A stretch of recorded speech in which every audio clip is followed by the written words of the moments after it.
Hey boys, good evening. Sorry for the late. My food got delayed. Probably gonna have to eat in about 30 to 45 minutes. What can you do? We are here with Seaxe campaign, Seaxe. I don't know how they say it, Seaxe. This is the guy is called Alfred Wessex, so it's Wessex. How about his dead English language? Wessex, Wessex.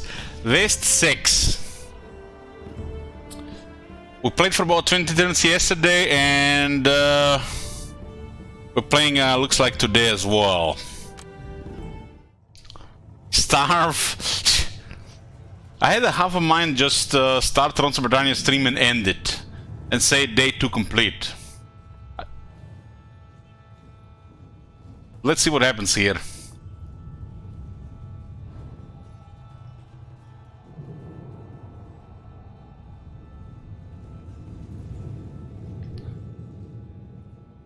Yoo-hoo. What's that? 9 estates.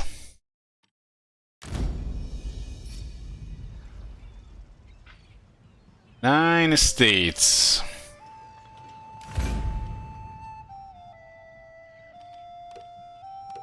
Yeah, the king has 9 estates. Noble estates give more influence in all talks. They have different behavior depending who controls them.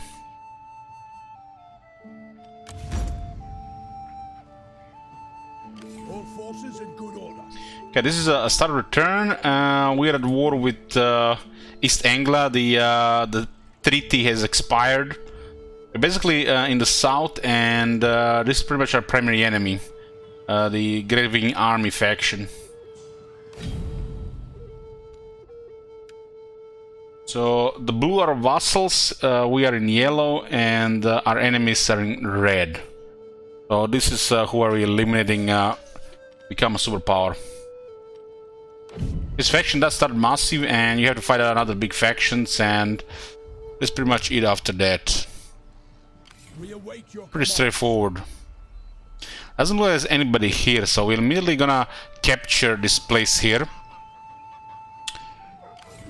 We captured Lunden last night, and this gives us opportunities to just recruit a lord immediately after the city got captured and start capturing all the countryside. Can you fight those blue guys? No, they are. You mean the vassals? No, I'm pretty sure you can't. It is always a joy to receive. To confederate the vassal, you need to break vassal first. It's same like in Warhammer 2. So if you vassalize faction, you cannot confederate them. So we'll take this one first, and then we're gonna take this one here, because this guy needs to survive. This is one of the really silly things about this game. What is silly about it? Well, you capture a provincial capital, usually how you expand the province. Then you recruit a lord that doesn't even have any soldiers in it, or units, and then you just click on all the villages. The AI can do the same thing to you. Sometimes they get through your defenses, and they're just very annoying clicking all these villages that are undefended. So preventing that from happening is, you know, critical for, you know, have better experience in the game.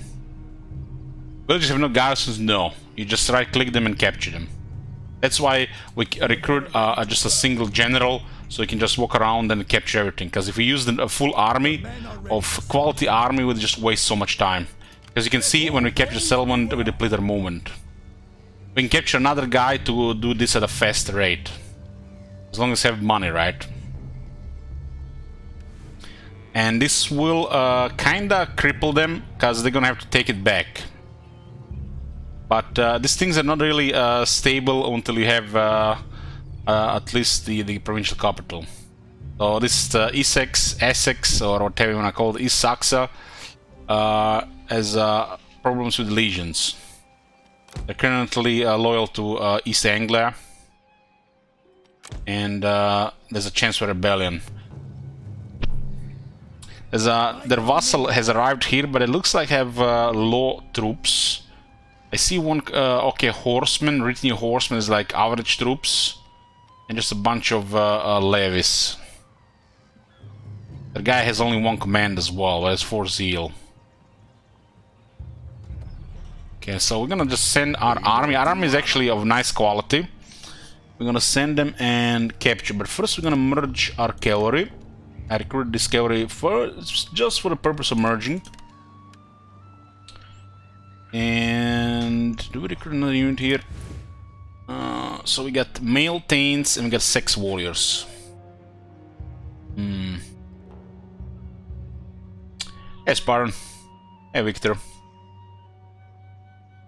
Our currently best troops are Thane Spearmen, male Thanes, Royal Huskarls, and the Thane Horsemen. The range units are optional. In a way, it's better to have more cavalry. But the cavalry are gonna be more expensive, these troops. A good castle wall is nice. If they can't go through our castle wall, nobody can do anything.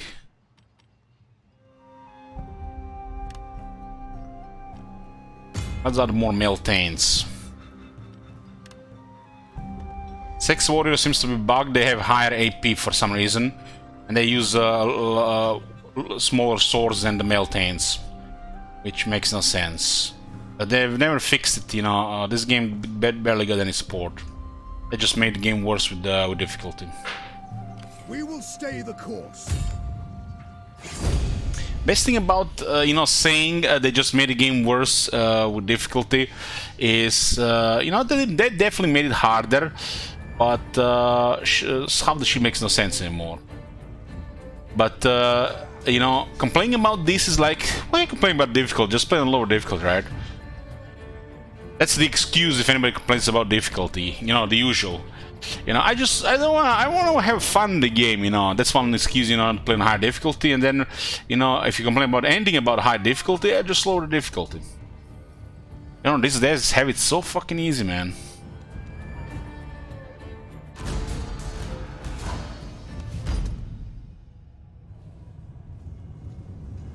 What's the excuse of having low tier swords have double AP of regular swords? I have no idea. Somebody messed up. This is the same, the early Republican soldiers of Rome have better equipment than the late ones. And the late ones are the ones that can actually afford it. And nobody seemed to care or to fix it. I guess there was no great book of bugs back then. Or the game just didn't get enough care, you know, in general.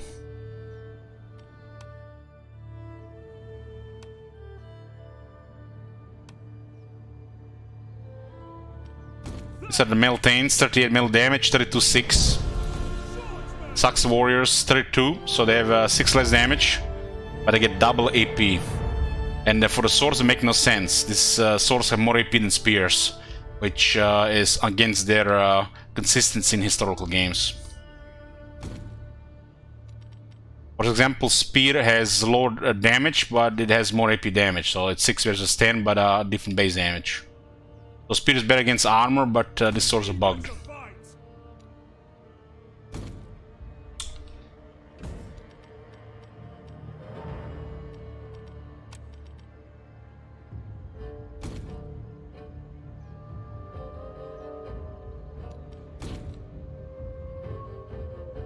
Auto-resolve for Kiesel is so ridiculous now that the short they help in let me siege. That doesn't have to do anything with the auto-resolve changes, Victor. The difficulty doesn't really affect it in the first place. They were retreating on crushing victories before. Crushing defeats. This is has to do with lobotomized minor factions and their shit roster. It's not like they have brewed horrors and better units in their armies. It's mostly just garbage. They have no weapon teams, no artillery, no brood horrors, so they're just weakened by default.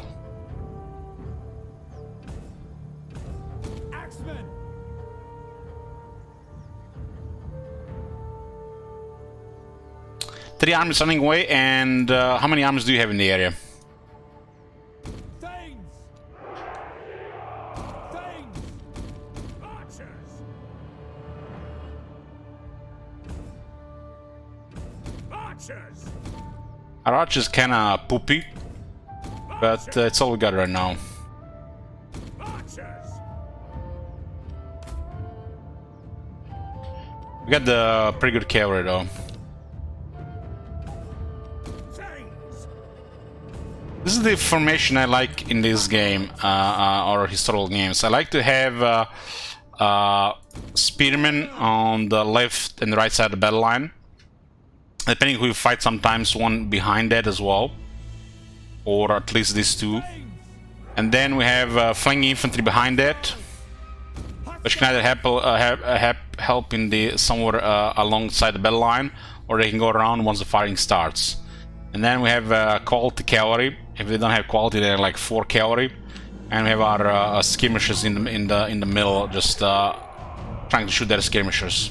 Because not always you can cover all their range, or you want to engage with cavalry. Because cavalry will not engage even unless the enemy has engaged at battle line, because they're not gonna go after the battle line if the cavalry is ahead of the battle line.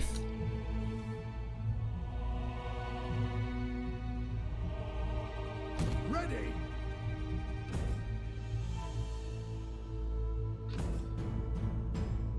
A general is great bait for the enemy range. Enemies, beware!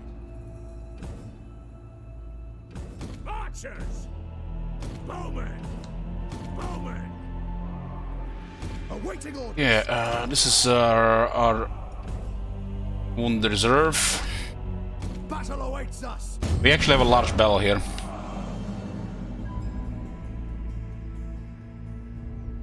Of course! We engage with cavalry, scout horsemen.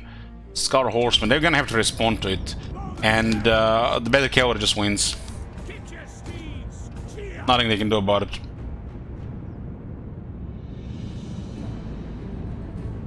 Get your steeds! As the army is moving into position, we'll use our superior cavalry to overwhelm both their cavalries, and then we'll engage with infantry. And then our cavalry is just gonna storm the rest of their army. Thanes! Drive the horses!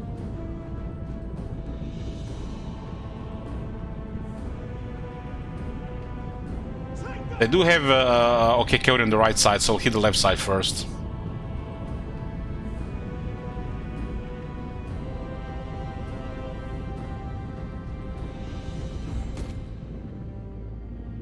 God is with us! Thanes! Cavalry! Ride hard!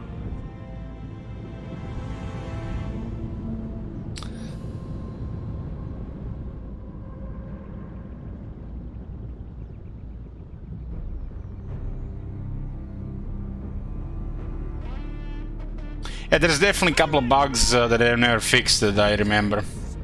Ride to victory! The enemy approaches!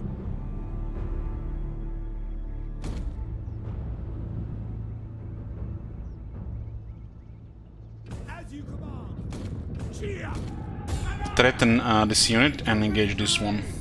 Thanes! Sending their better cavalry here, okay, that's pretty good. Drive the horses! Mow them down! We need to flank that one to clear it faster. If it's even, we're gonna sustain casualties. Cheer! Strike now! We'll bait them into this one and charge them with this one.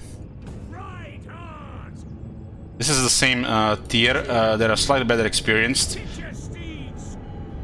Cheer! Yeah, they should be stomp. Yeah, we got a charge that didn't. I do have pretty decent armor on this unit. Yeah. But they're overwhelmed. Hit hard! This is a light horseman. Situation like this is good to have more cavalry units to minimize casualties. I like 4 would be ideal. It's a charge! Horsemen!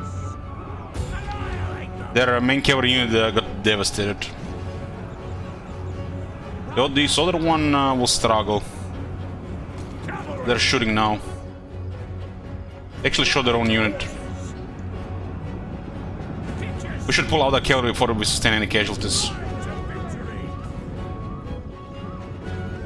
That was a very one-sided trade there. As long as the units are green, it's light damage. That's easily recoverable. We don't want to drop to yellow or red.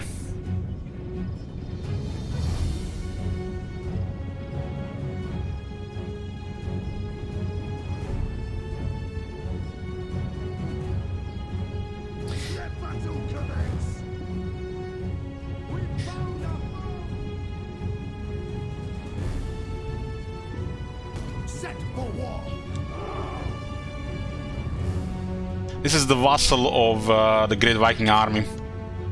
Their army is no match for our army. I think Alfred Army is always going to be one of the better armies in the campaign, especially as you focus like one side of technology.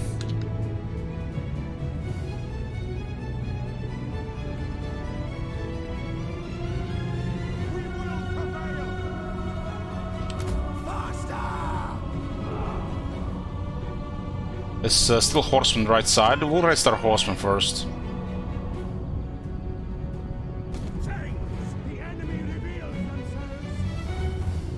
We shouldn't be worried about their axemen attacking their spearmen. Have a lot of range here. Priority is javelins.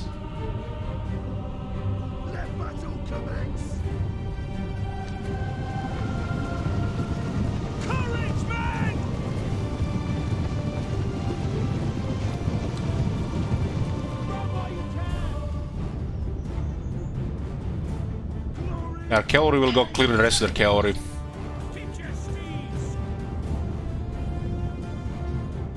Cavalry is not super effective as long as the enemy has cavalry.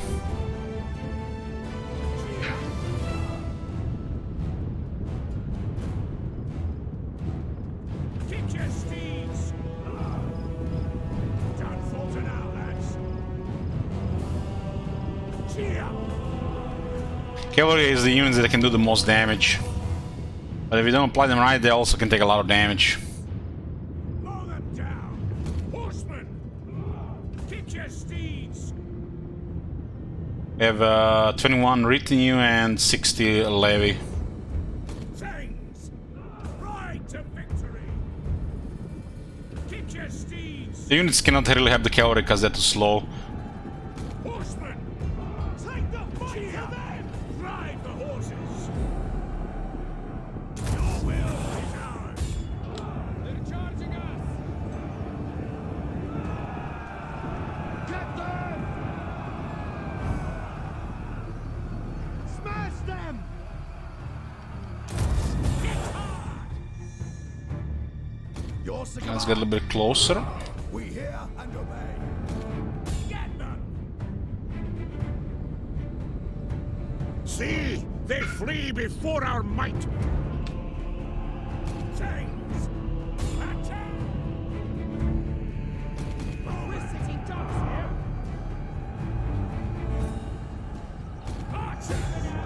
here. Deploy a shield fortress. Shield castle.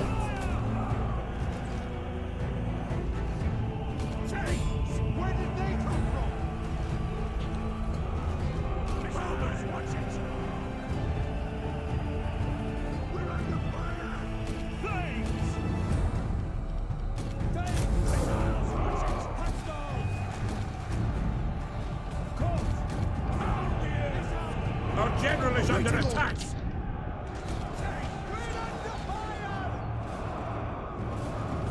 We're under fire! Bowman! Missiles, watch it! Set for war! Loose missiles! Right! John Fulton now, lads! Axemen!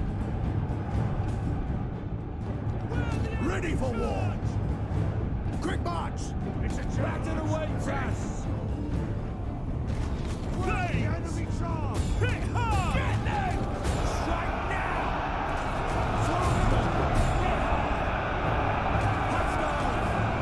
Strike now!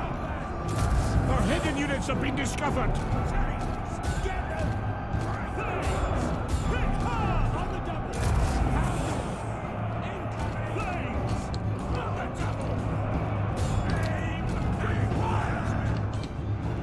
go around.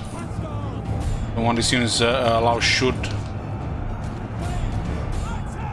The men have been routed. They are leaving the field. These guys have been pressured by a lot of enemy range.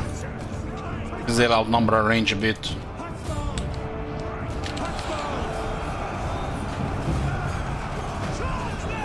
Guys should be very deadly there.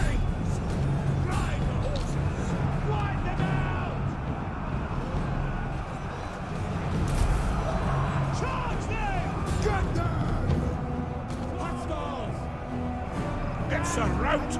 Our warriors flee the battle.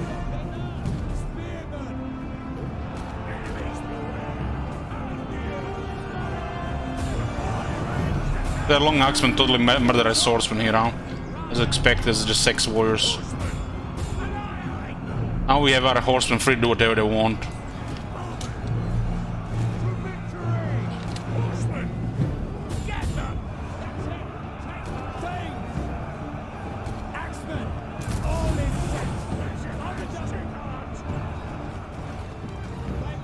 See, they flee before our might.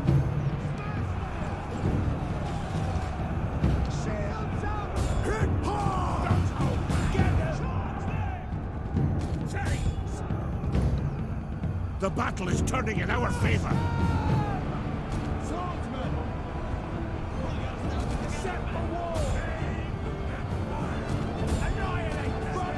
I'm not winning when with the guard more there. We could have also do way more casualties because of it.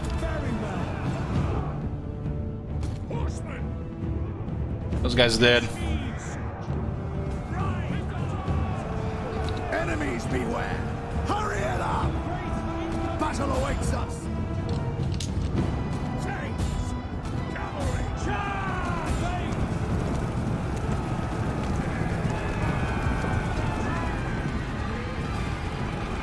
Going wavering, getting charged by the cavalry, but in rout. The enemy general is dead! Okay, that's it. Our range is not good. They actually had heavy loss against their range. We need better range units. It's pretty much at the weakest part of our army, range units. The English Kingdom, English ranges kind of sucks. Excel at the armor, swordsmen, and cavalry. Archers! We are victorious! Chains! Chains!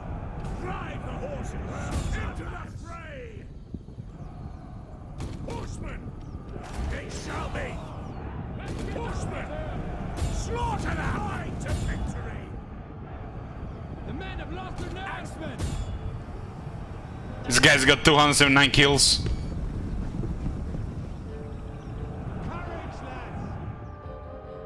Oh, it's like medium casualties here.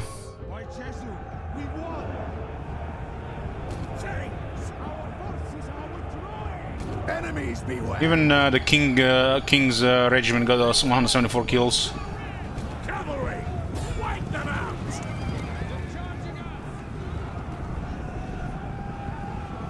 They did hit a couple of shock infantry units that do heavy damage to battle line. Drive the horses! Kick your steeds! Drive the horses! Have this victory! Kick your steeds! Ride hard! Cavalry!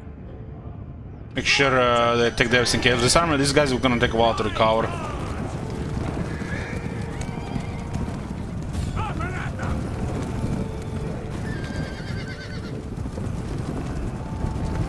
Fly into them! Forward! Into the fray! Pound the earth! I think the ones that taking heavy damage were fighting shock infantry. They do destroy the units that go Shield Castle. These are units like the Long Axemen.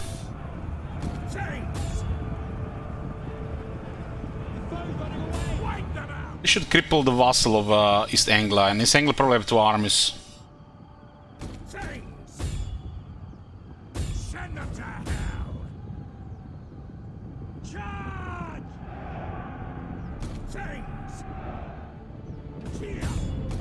Gia.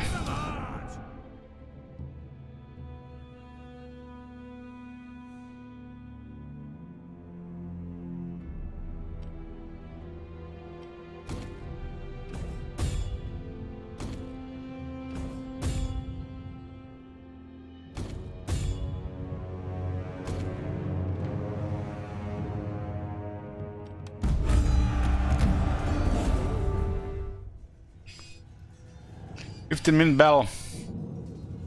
That was a slaughter. Had 509 losses, but only 3 in second heavy damage.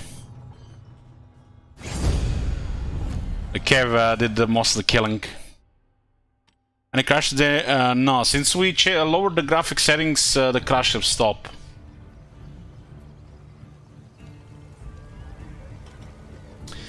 Our treasure is kinda low, but we went with extra military.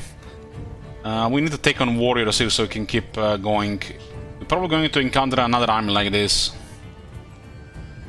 Take on warriors to replenish by 30%. Scene is at 15 now. Yeah, Bloom cools. Let us advance. The men have trained for this. Okay, the cavalry did recover. The most important thing is really to just keep capturing the territories here.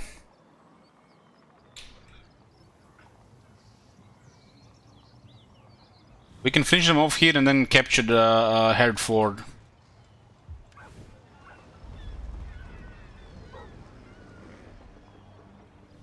This army, as they replenish, they should capture this capital here.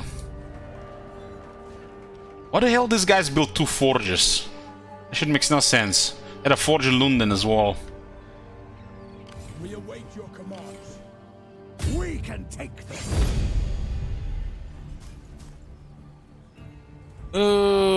Why is this red here?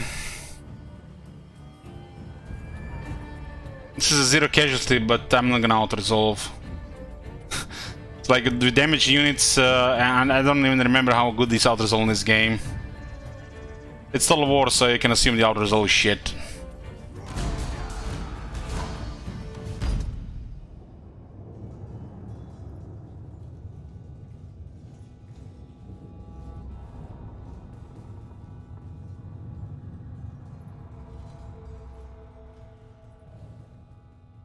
You can threaten charge with cavalry and shoot them with the archers here.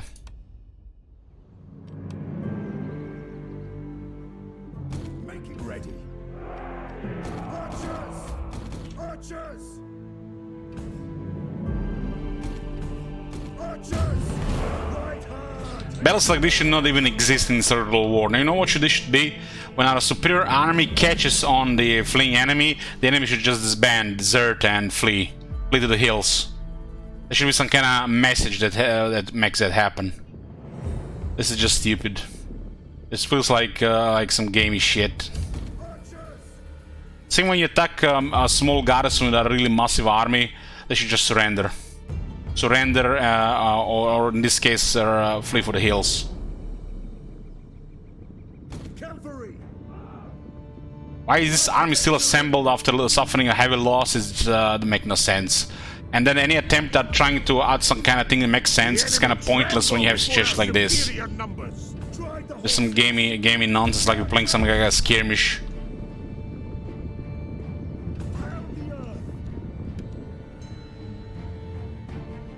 This is just wasting our time and breaking our immersion. It makes absolutely no sense.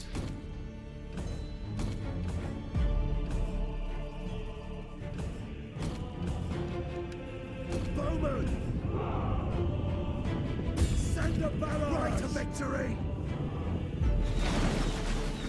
Found our foe!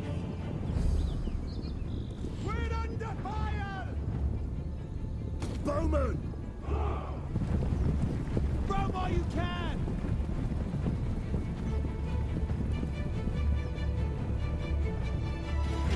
Quick march! Don't hold back! Cheer!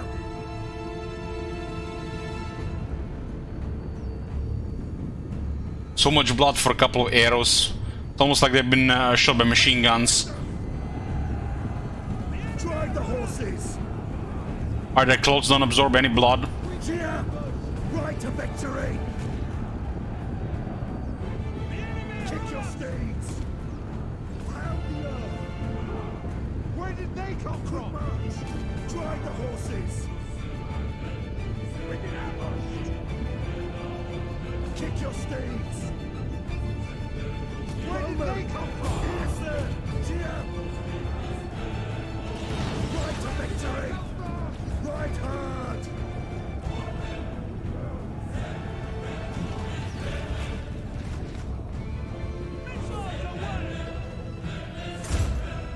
Archers! We won!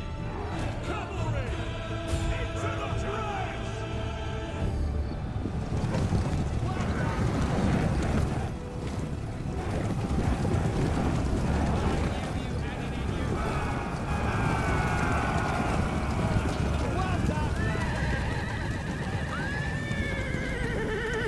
We are victorious! Who killed this guy? Was this guy? But it didn't register on the visually.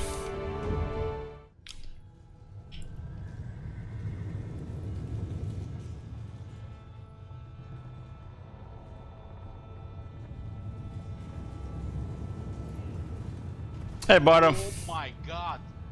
Have you seen that shit? Holy shit! What the hell?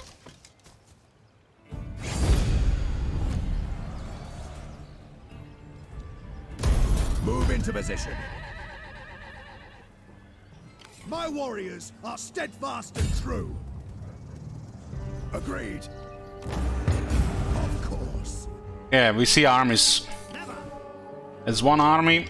That's another army. These are the important ones. We need to beat those to literally take over this area. The men are ready to serve. Each one of these armies presents quite a bit of casualties.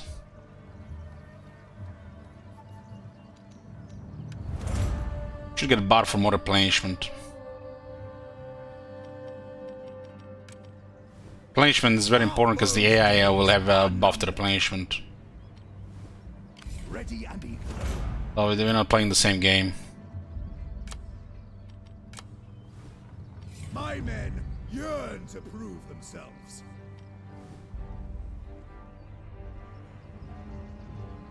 So there is this place here, and there's places around here. This is all a lot of economy here.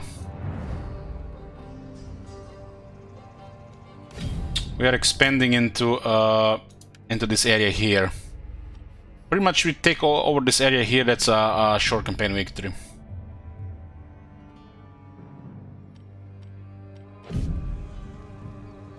Our second army is currently garrisoning here. We got 2 trespassers. Not an option. Never. What the fuck is Gwynedd doing here? What the fuck is this nonsense? Gwynedd, they live here. And apparently nobody's bothering them. And they just expanded into the player. What in the hell? Why'd they even come here?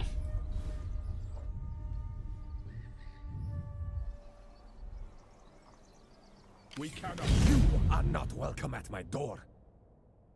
They have no enemies, huh? Probably gonna try to attack us. The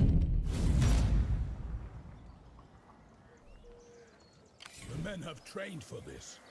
We can't.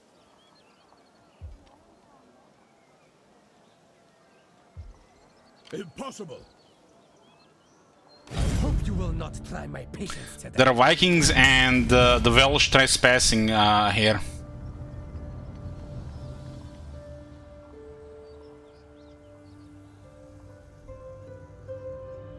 At least these Vikings make sense to be here, but Welsh? Like, what the fuck?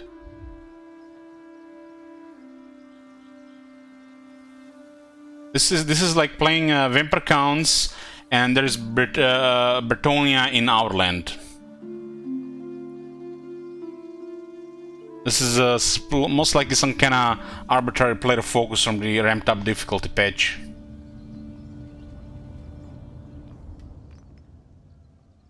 The Mercia did get overrun by a bunch of smaller factions. We are the coming power.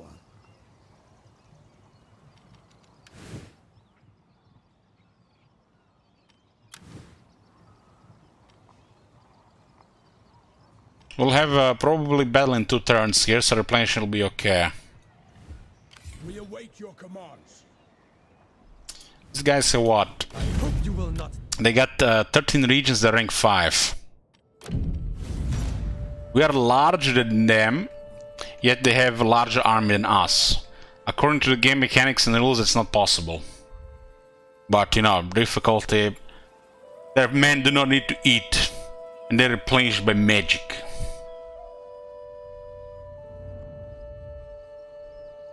The men are ready to serve.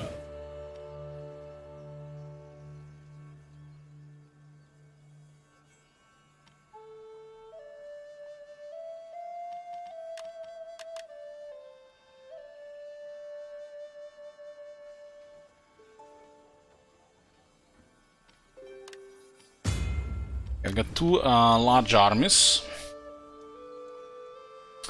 1039 income. That's not even enough to build anything. And we have a large realm, and we can't build anything, so it's a little bit off.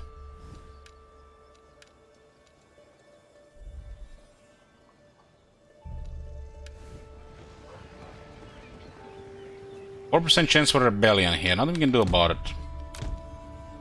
It's minus 35 food here, actually. Hold on. Why does this place cost so much food and doesn't really provide anything? Where's the flat income on this shit? Where did it disappear?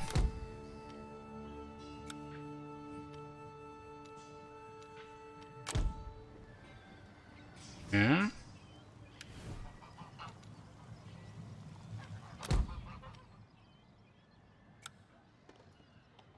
Stabilize this a bit.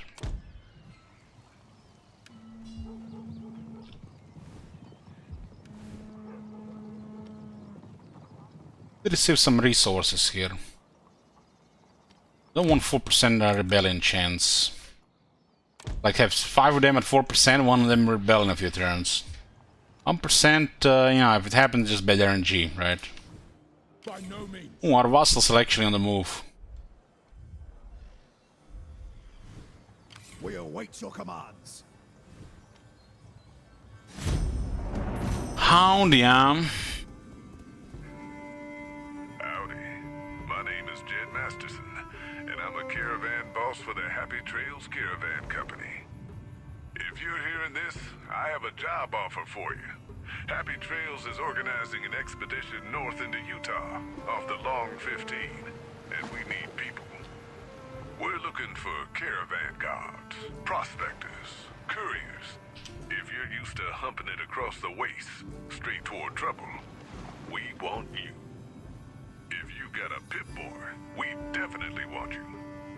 On the other hand, if you're a greenhorn or a city slicker spinning tales about your skills, you can kindly go hang. If we like your gumption, we'll pay you square and treat you fair.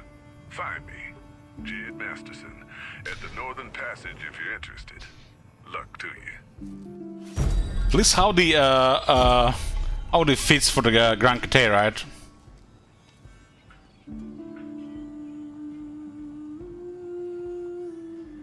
The Lord makes his views clear, one way or another. There is more to life than battles and butchery. Violent men would do well to remember that. Spiraling costs indicate that it may be time to prepare for peace.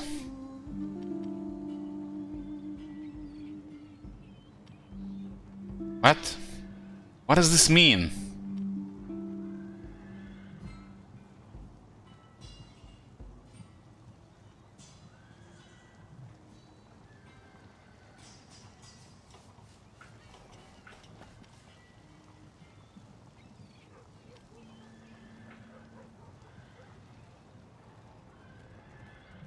Why would I accept the second one?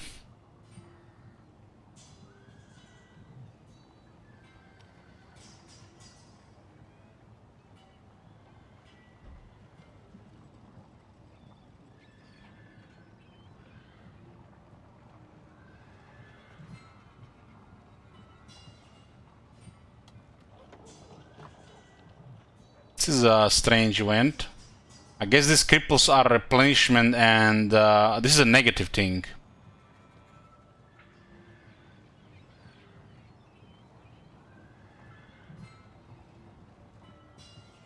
I need replenishment right now.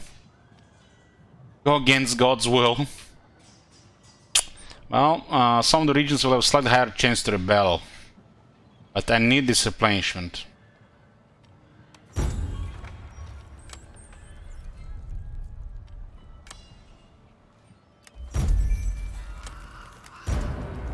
Oh, nice. These guys have attacked Gwynedd. Now we are other army here can soon be able to move out once they're done replenishing. It's pretty cool. This army is here and this army is there. We will stay the course. They actually kind of want to fight here, huh? Never. We will do our utmost. Hopefully, hopefully we can go back to water lanes to replenish. We need to start these two armies to get access to their lands. All forces in good order.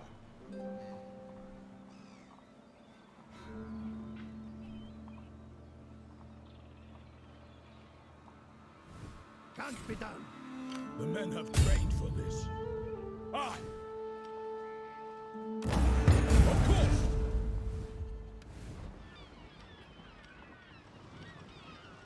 This is nice. This one actually has 3 here.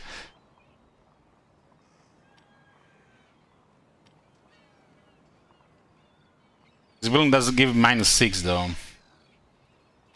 It's gonna be a pretty good chance for a rebellion here.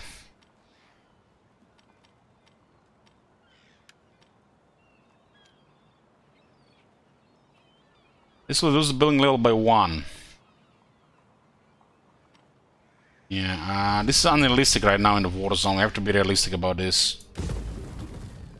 It's -6 is too much here.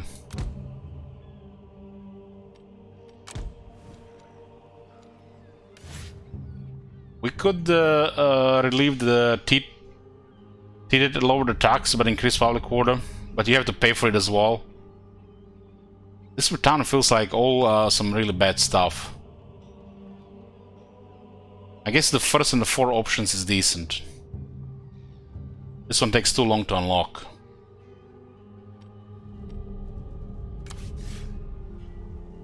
The men have trained for this.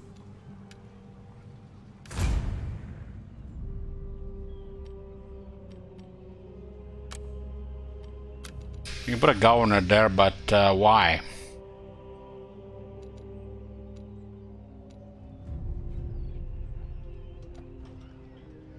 Maybe for the garrison, huh? Situational loyalty seems to be okay, and we can just, I guess, buy the rest of them. Oh, look at this. 1 loyalty. What a shocker. 3 command, 1 governance, 1 zeal. What a shocker.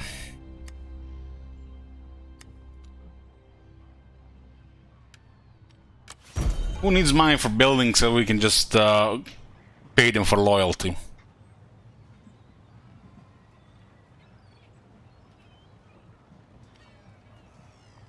This is 4 turns influence penalty.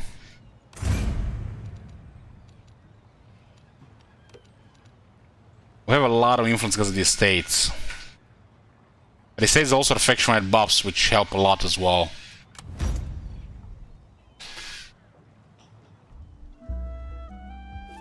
We await your commands. This guy, the Gwynedd guys have captured Buckingham. Who the hell did even attack them? Your chance. Presume much, but I will hear you. They got attacked by a small faction there. They're allies with Povis.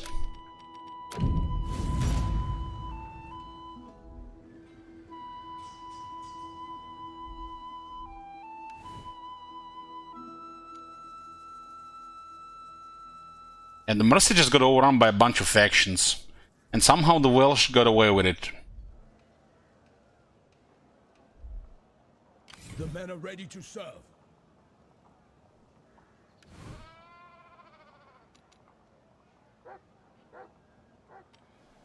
No. This army needs to replenish. We are risking if we leave the city like this. All forces in good order. The general here, huh?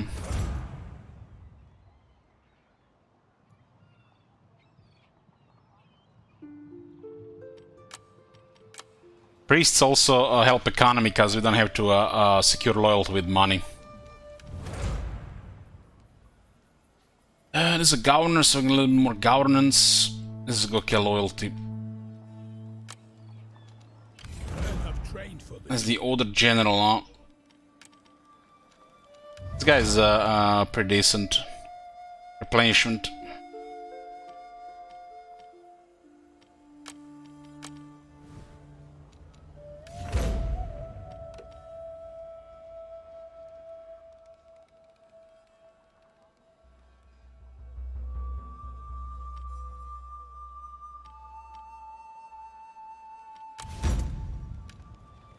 I don't even know about this.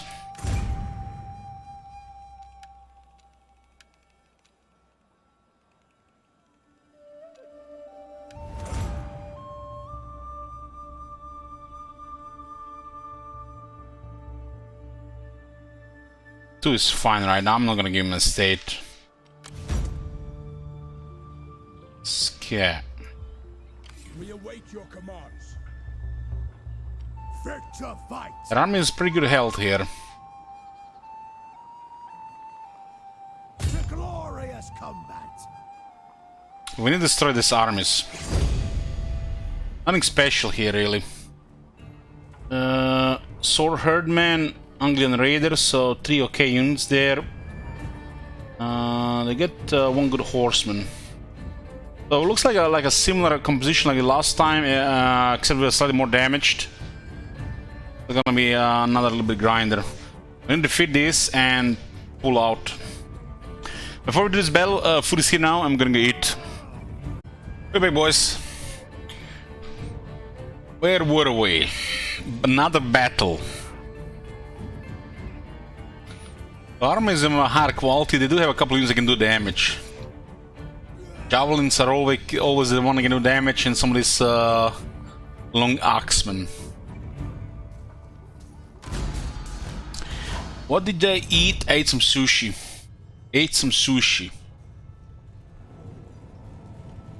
So yesterday I watched the on-air pilot of the Star Trek, the one from the 60s. Has anybody seen that? Quite the experience. It wasn't even with Captain Kirk, it was with Captain Pike.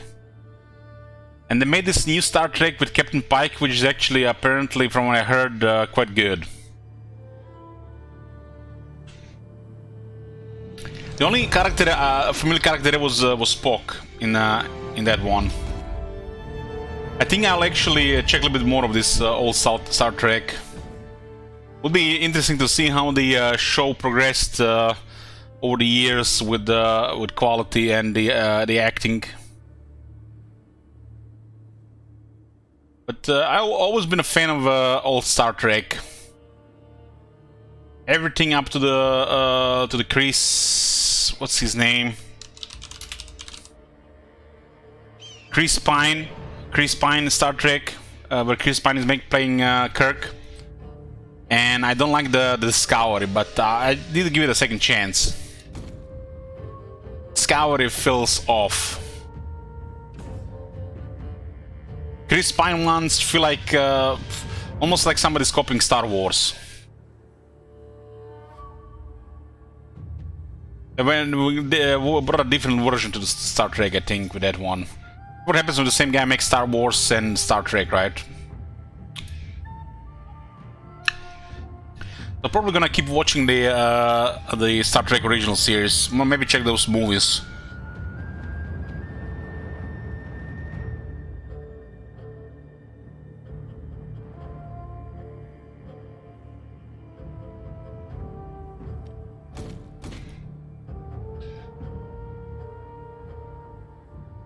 I think it's good enough to watch. I think it's good enough to watch, you know, just to see how it developed. I feel like Star Trek has always been a part of my life, because I really enjoy the TV shows. So how it developed over the years, you know, I feel like I have some kind of pull towards it. Just see it, you know, where it all went. I've been waiting for a time where I would revisit the shows, and I've been thinking to start from the very beginning. And I feel like if I started from the very beginning, from the 60s Star Trek, I'm gonna even appreciate more what comes after. Spearman!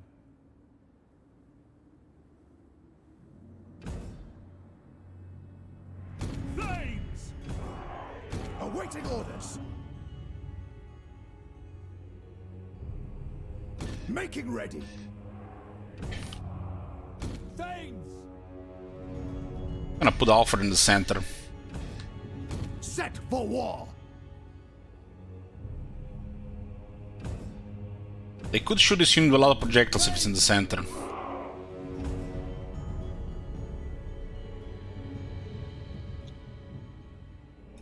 Thames! I've been thinking about checking the old Star Trek for like a couple years, so I might just go through it. Swordsman! I haven't seen much of the Next Generation, and I've seen next to nothing from the first Star Trek. So I'm curious. Thames! I think I've seen half of Voyager and half of Deep Space Nine. While I have seen nearly all of Enterprise, the Captain Archer Enterprise, which I liked. Thames!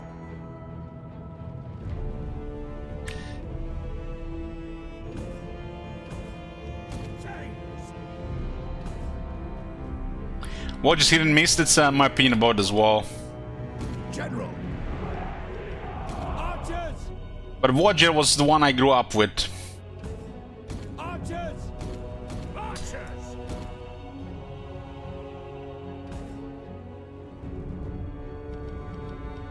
To battle! Battle awaits us! Huskars! Guess if 35 armor on. Swordsman!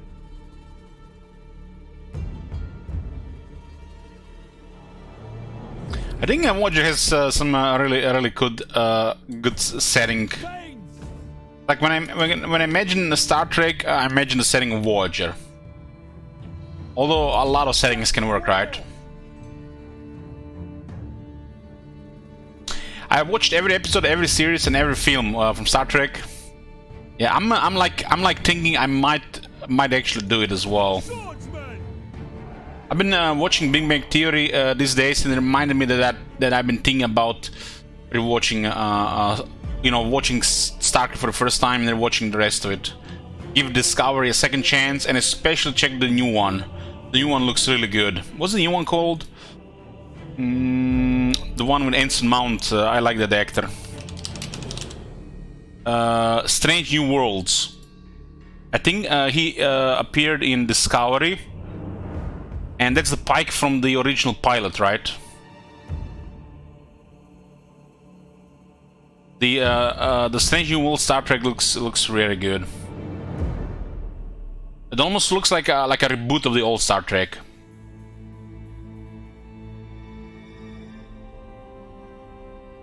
So yeah, I'm gonna do my best to get to check out the old Star Trek from the very beginning, and see how it goes. Horseman! It's a lot of content for sure. Keep it posted, boys. Enemies beware!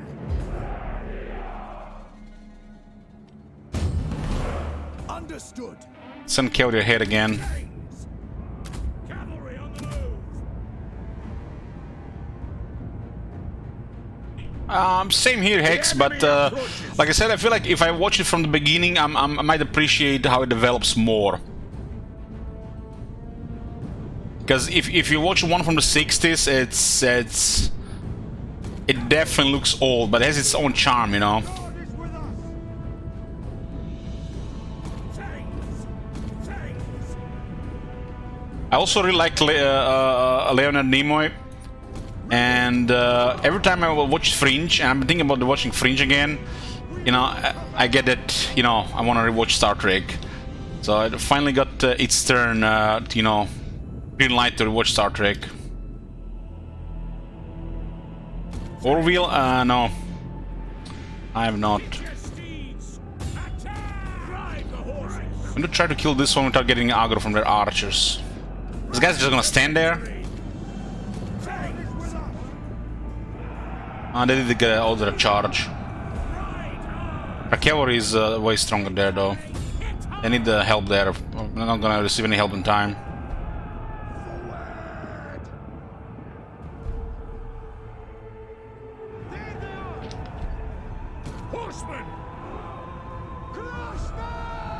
They're getting slaughtered. They try to disengage.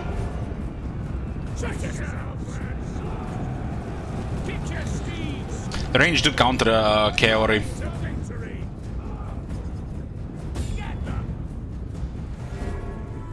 But the cavalry is the one that can cause a potential mess.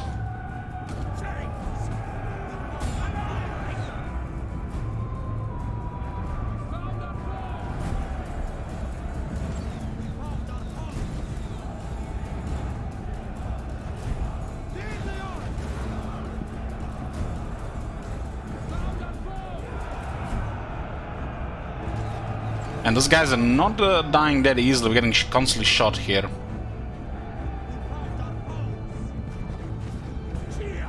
Taking a little bit more damage than expected there.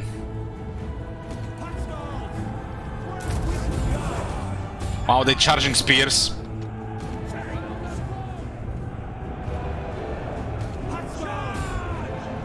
Jarl's horsemen.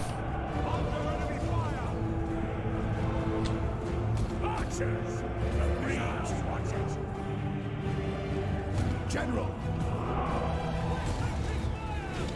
Our general is under attack.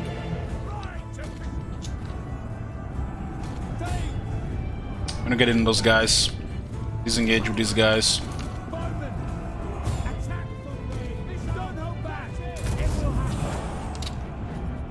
Awaiting orders.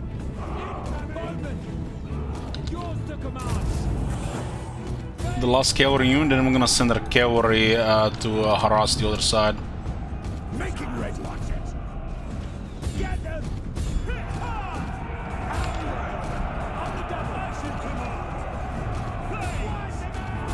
Our units are overall stronger, but we still have to be careful about our character, about our general. See, they flee before our might. We need to send cavalry into this pile. We lost some stamina running around.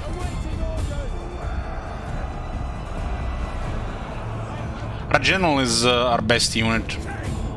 This might be potentially a lot of damage for the cavalry.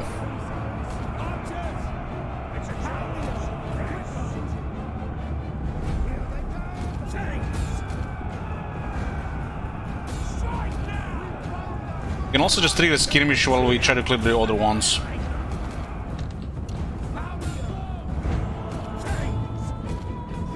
The cavalry taking too much damage here will not allow us to do a good battle on a follow-up.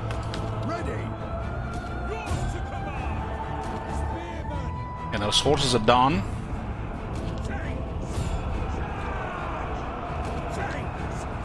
And disengage here, this guy's gonna wrap us up.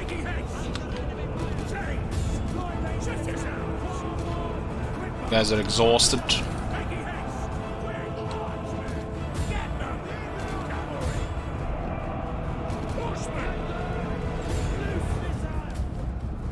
The general is holding.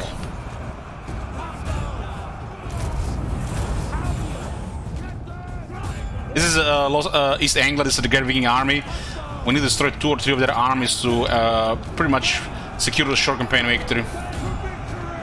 This is the faction that blocks our way to power. This is shameful! Yeah, looks like it's better to go KO than archers. Archers are unreliable, just getting shot by their archers. Usually they have one more or than us.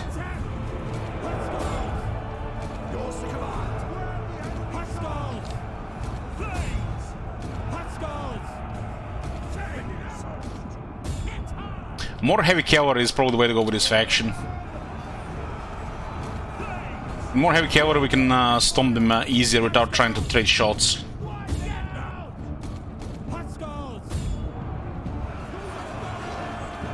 Guys need help. To battle!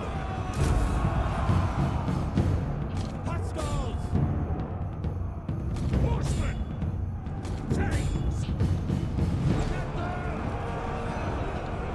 Swordsmen! Run, warriors! The battle is turning in King our is holding. flames! Pound the earth! Swordsmen! Don't hold back! On the double! Hit hard! Tanks! Tanks! Those guys are coward while running away from a unit. See, they flee before our might.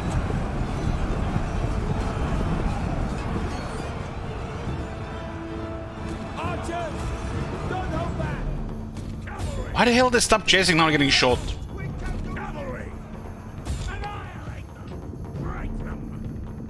Say, Let's kill a couple more and then we'll switch to another unit. where the enemy charge?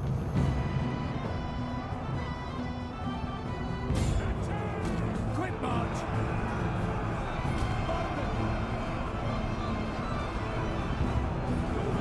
This unit is bothering our spearmen. Quick march. Attack. Hamina. On the double. Stay. Hit hard. And in the log situation, we fixed the initial bad RNG and difficulty. Get your steeds. Hostiles. Strike now. Just sped up everybody. And the RNG shifted our way eventually. Ready for war. They crush. Cavalry. Strike now. Yeah, those guys had trouble chasing that. Tanks. Eager to fight. It seemed like a situation where they just went invisible for a split second. Axemen. Tanks on enemy charge. To battle. We're gonna have to recover probably 4 turns of this battle. There's another army of this faction, but it's gonna take them some time before they get this army back.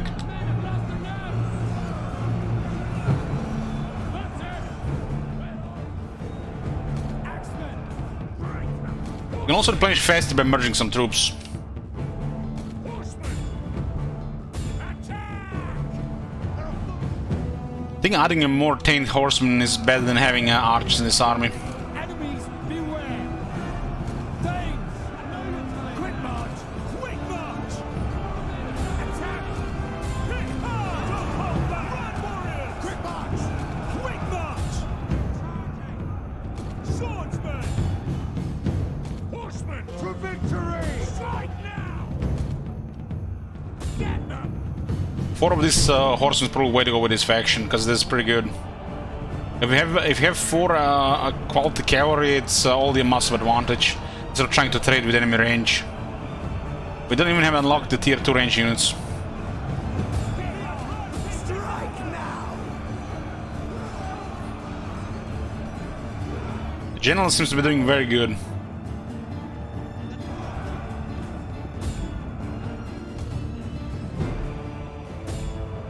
See, they flee before our might.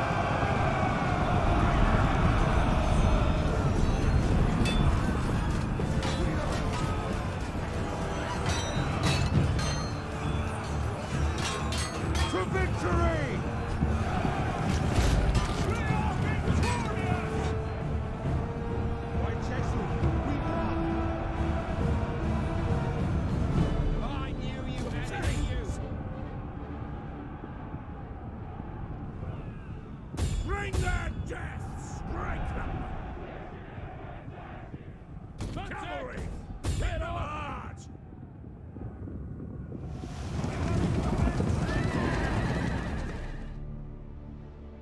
P6.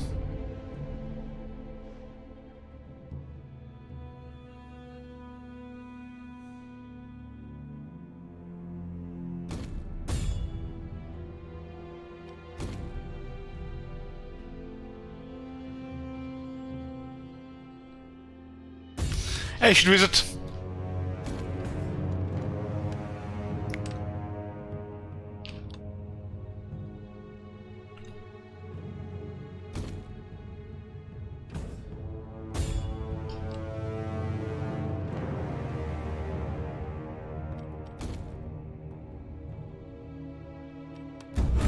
Close victory. Taking a little bit more casualties here, 900. Yeah, the range seems like just shot by the enemy range while we are trying to shoot them back.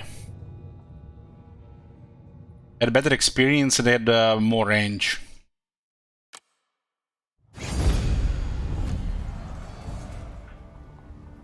The whole army got destroyed, so East Anglia just lost the whole army. One of the male planes, 200 kills. One made 251 kills. This guy didn't even get any casualties. Not much on our Axemen. 169 for the Royal Companions. What's about there? 111. We'll take on Warriors for replenishment. We did capture 390 of them. God marches with us. That was our first big victory against East Anglia. They probably have 2 or 3 armies. Tambra is now rank 1. They've at least they're busy with enemies. They're up to rank 13 with this damage. We're up to rank 2. This is our main enemy pretty much. East Anglia and Northumbria. Northumbria is on the other side of the map. Just these guys pretty much. These guys are blocking our rise to power. Not possible.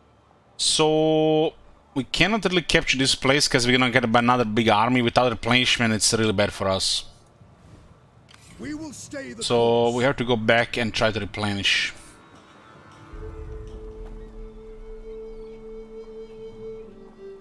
On the march. We can't.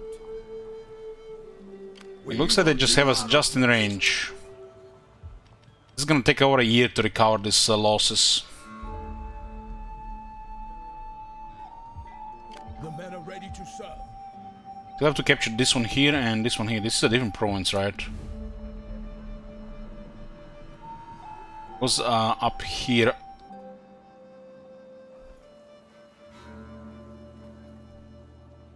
Then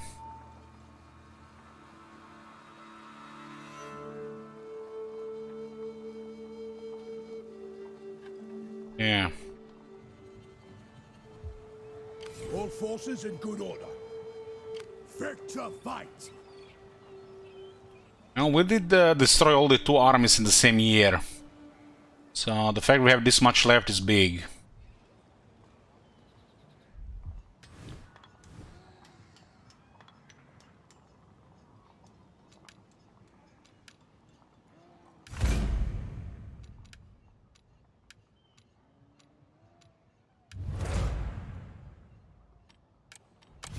That's fine. Economically, we're very poor. Very poor.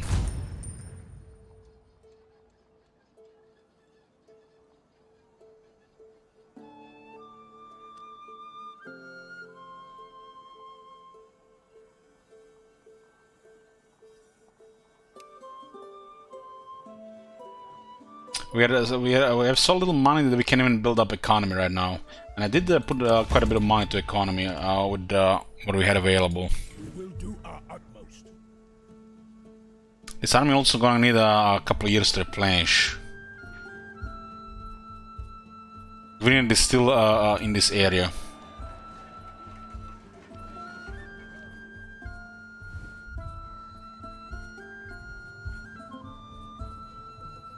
we can't. What is Gwen guys doing here? They're a vassal, right? No, I may be open to persuasion. Speak. They're paying us 0 per turn. Nice vassal. We did share enemies, so they're busy. Fujian season this? No. Pretty sure not.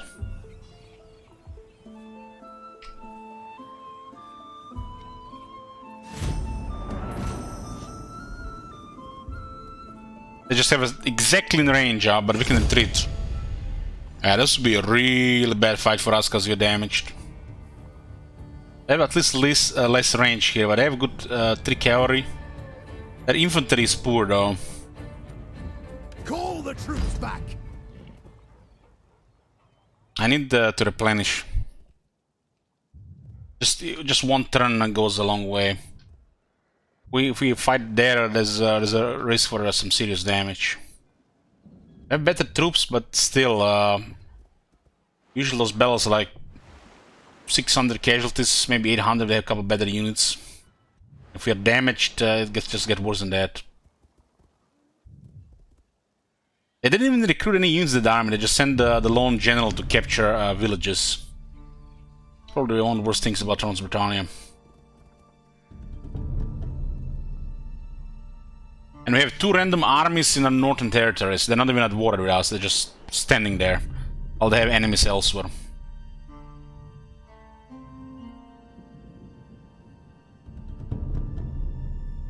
We don't really need that army there, we could play the RNG there and attack us, but if I had disbanded army, they might attack. People don't respond well to reinforced authority, especially when someone with an agenda whispers in their ears. Another bad event for -3 public oral regions, huh? The political difficulty, we just feel like gives penalties to the whatever. To glorious combat. Can't be done.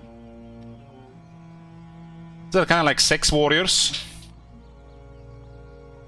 This one as well, just the axe version though.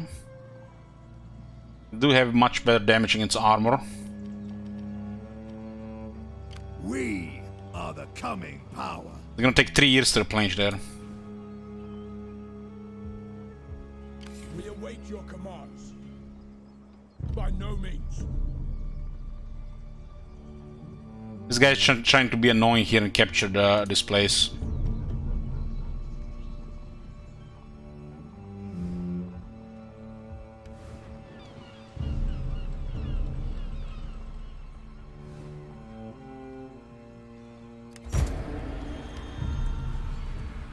What are these armies doing here? What the hell is this? Like they have enemies elsewhere and they have both here.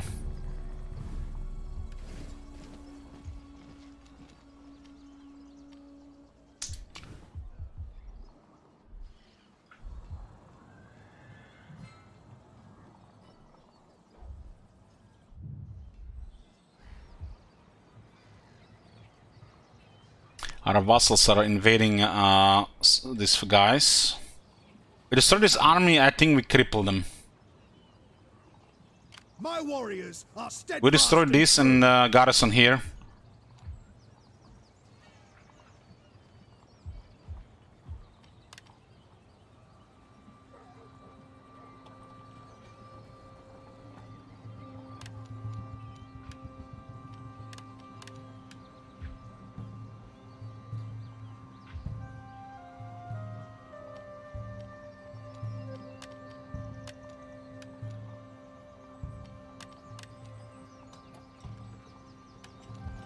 Army is not in the greatest shape.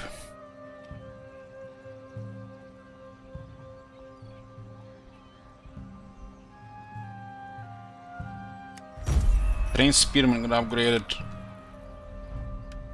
This is now our Earl Spearman. You got more armor, morale, they're faster. Faster with more armor, sure. They get way more melee skill.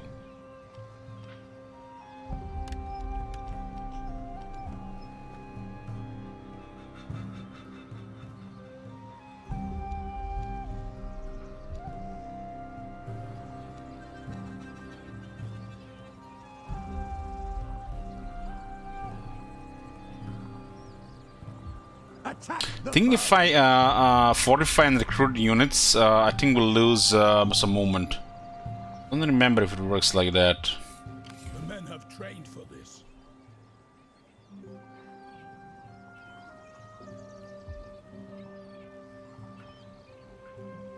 Should science.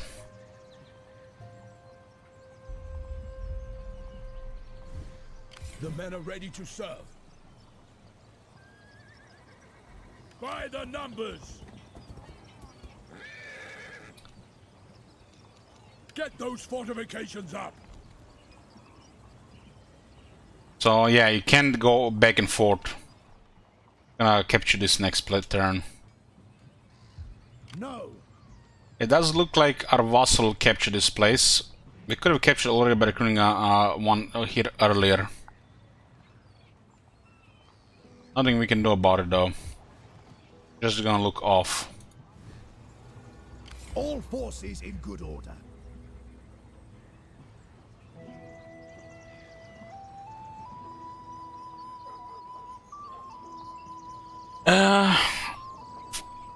1440p says he must be the only person playing this in the world. Not for long. Not for long!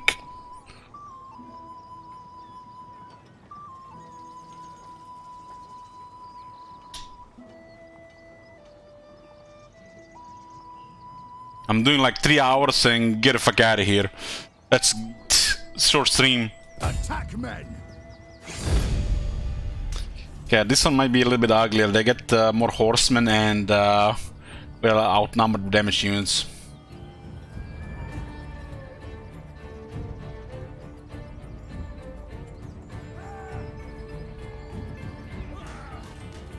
There's a bunch of Levi spearmen though. And not much archers this time, but we have to get lucky a little bit with cavalry. I see a future where TOB has more players than Warhammer 3. You're an idiot.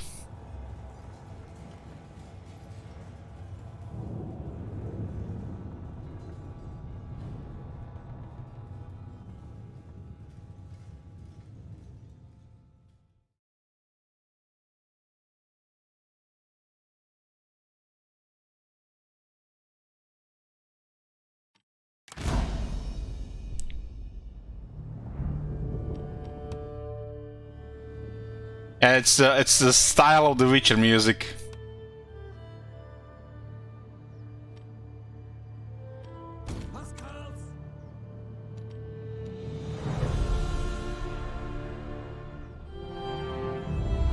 If we play this poorly, it's gonna be massive damage, massive casualties. It's gonna take even longer to replenish.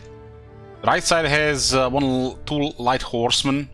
Maybe they don't send the 10 horsemen there. We can handle those two. Still with some damage to our horsemen though. Spearmen! Spearmen!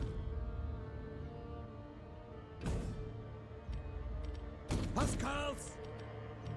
Huskals! Ready! Ready! Ready for war! Set for war! It will happen! Very well. Here! Let's do this! Making haste!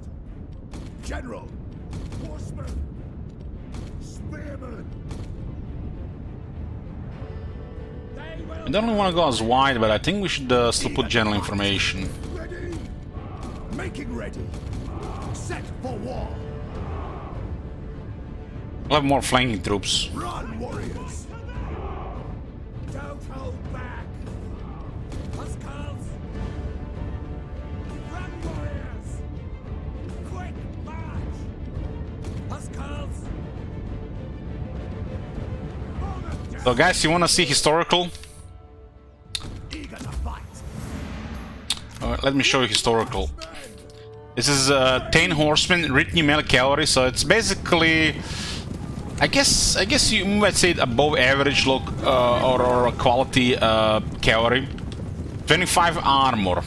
So, but listen to this. 43 attack, 32 damage, 41 charge bonus. Enemy approaches! It's cavalry. Mounted warriors, kings of the battlefield. But these are Royal Huskarls. 72 attack, 65 damage, and 74 charge. 74 charge on infantry, 41 charge on cavalry. And this is also melee cavalry with only 43 skill. This unit literally makes chosen great weapons, except their armor look bad. Let's do this, lads.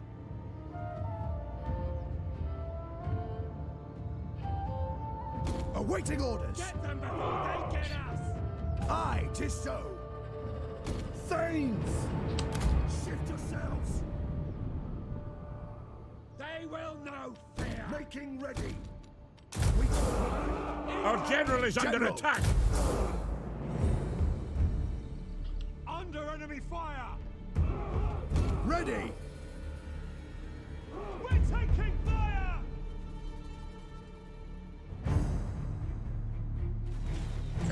Two of their archers actually firing here. They're shooting at general. Maybe we take it. We have pretty good buff here.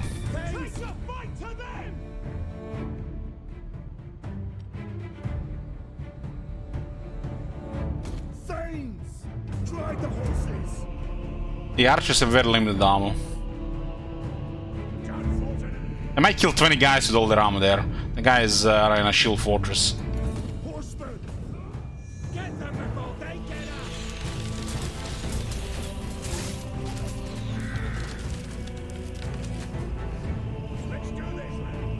That suits us.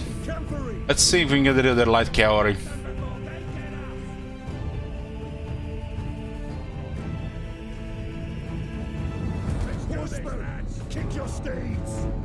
That's a shield castle. To battle.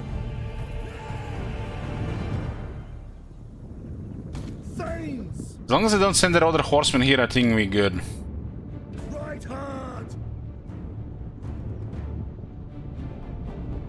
Horsemen. Understand. Cavalry.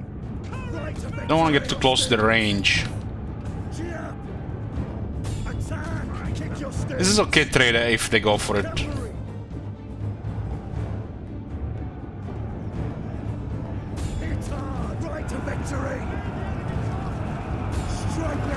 We've got a charge.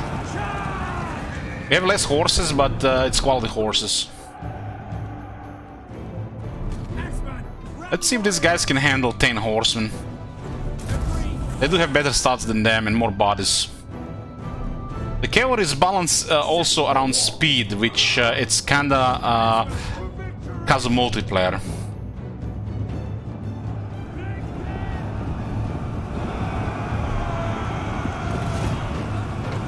Our hidden units have been discovered. Battle awaits us.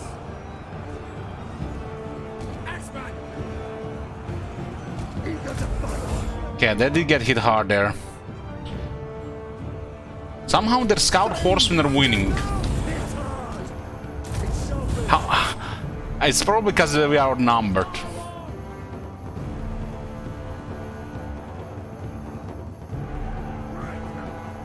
Reaper cavalry.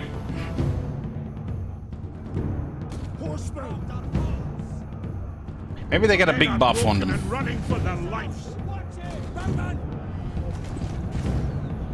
We can't pull them out right now, they just got wrecked. They did have 10 less horses in each of one of those units.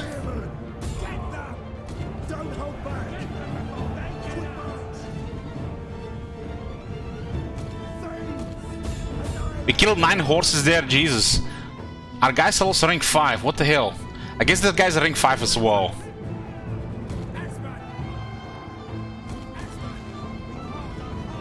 Running out of ammo on their archers.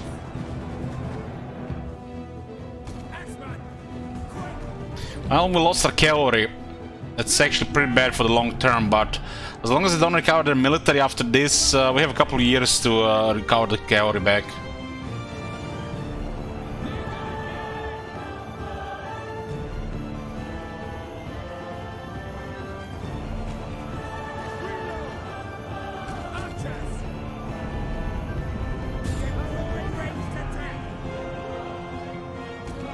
We need the Huskals to do most of the killing at this point. Don't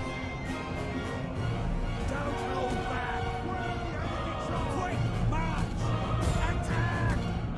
Strike down. Annihilate them. Making ready. Spearman. Save. Run, warriors. To victory. Spearman. Awaiting orders. Swordsman. Here they are. Swordsman. Darken their sky. Yeah, the shield castle is stinking there.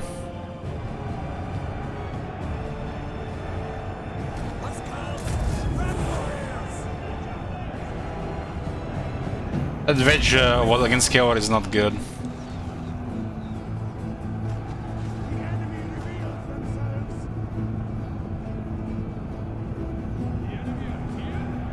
Pound the earth. On that double.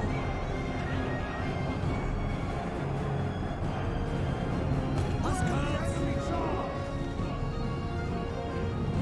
Making ready.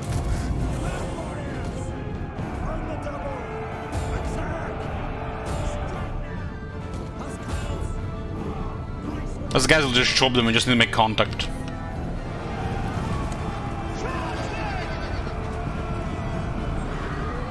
These are our elite units.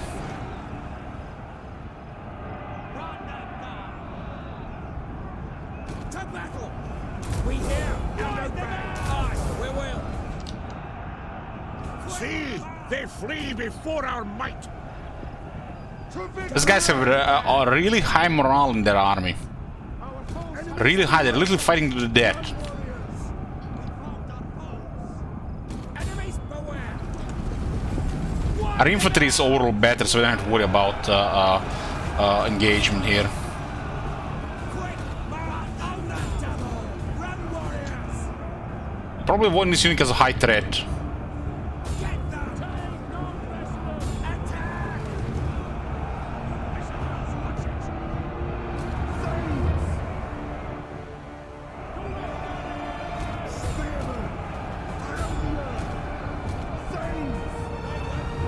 Huskars.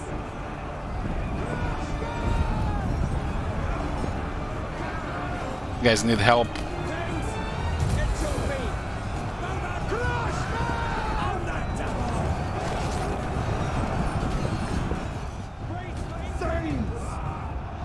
Yeah. Lost our cavalry, but the rest of the fight is gonna be pretty clean. Axeman. I didn't expect those guys to clear our cavalry like that. But they've been rank 5, they might have a cavalry tech. Then when you add them to difficulty, it's enough for them to get to wreck us. Run, warriors.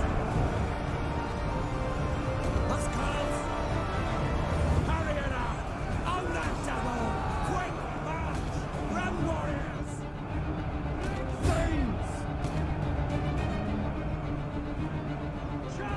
Hit hard. Archers. Awaiting order. Annihilate them. General. Things. Quick march. Attack. Gonna be a slaughter here. Huskars. Clear contact. Was it like 50 kills in a second? This can't be right. What the fuck are the guys? Are the guys fucking Terminators? They have bolt pistols and power swords? The battle is turning in our favor. Annihilate them! Pound the earth!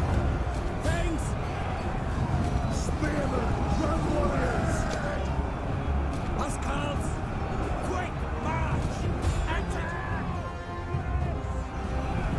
Yours to command!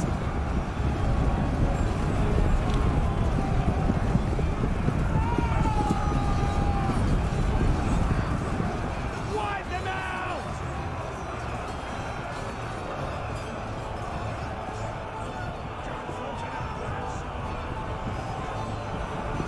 Swordsman!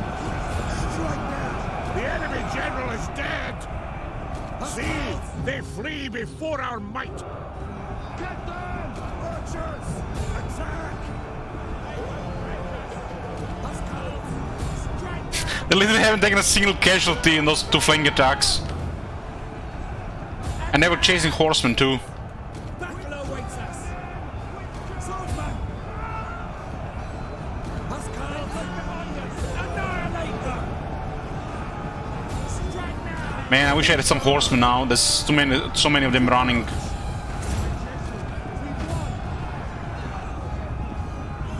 Ready for war! On that double. Hit hard. Get them.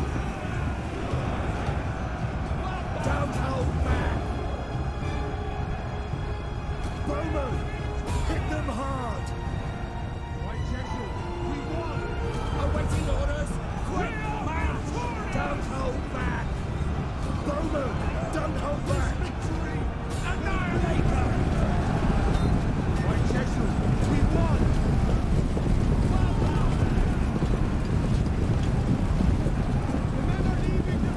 Attack. The ones that are out there are just low quality troops. Strike now. To battle!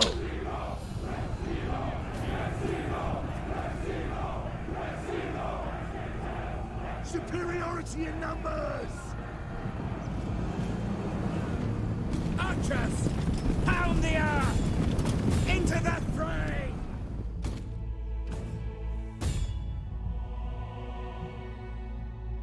In this game, the guys fleeing actually are slower than guys chasing them.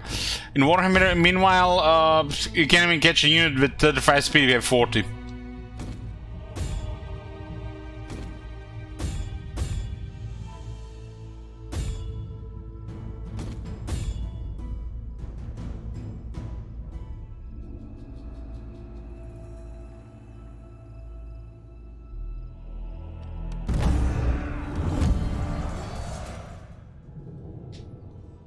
Now, our cavalry got destroyed, but otherwise low losses. We got surprised by their cavalry. Their scout horsemen were rank 5 each. You should not underestimate the rank 5 cavalry. Doesn't matter which type it is.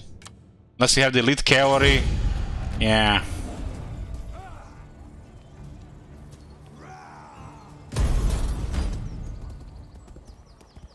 It's pretty much their only army left here.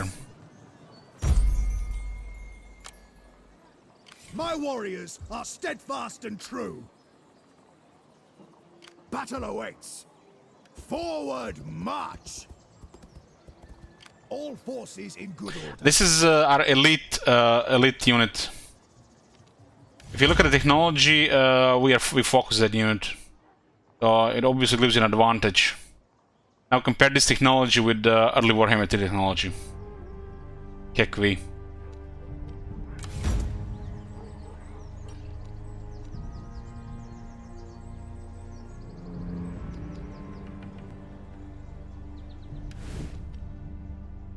This unit also costs quite a bit.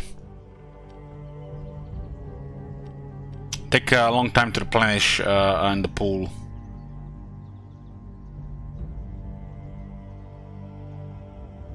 I think we need 4 Earl Spearmen. This faction excels with heavy infantry and cavalry, not really better with range.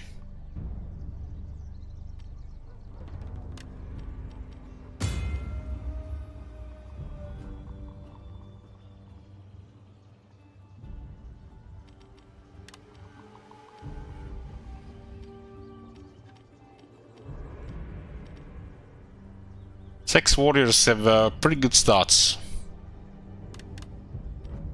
We can't afford much. We've been focusing a lot of military to fight East Angle here.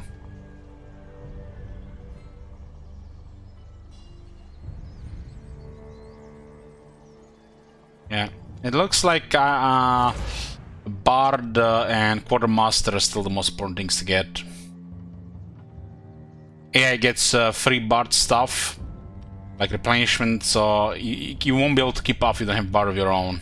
The Bard must be the single most important thing to get.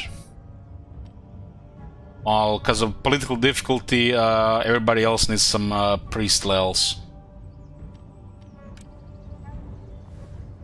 Charlemagne or this, I think they're equally good as Xenos. You know, if you can say that much about it. This game feels more optimized than Attila, from my experience. The men are ready to serve.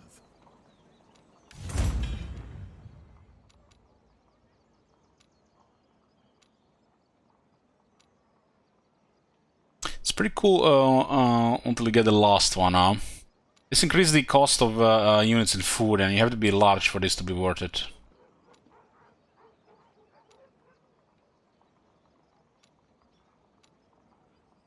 Yeah.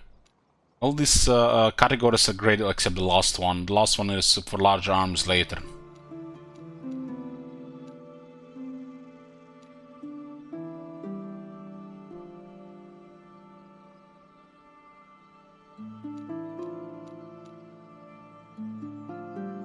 Lower up, increases the upkeep cost for recruitment.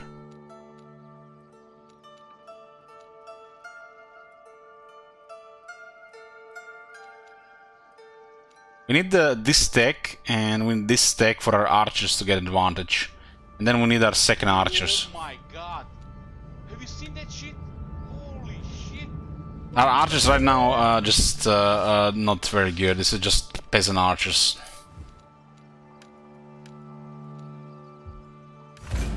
Hey, Astercock, 25? What the fuck is still doing here, 25? Streak, 25?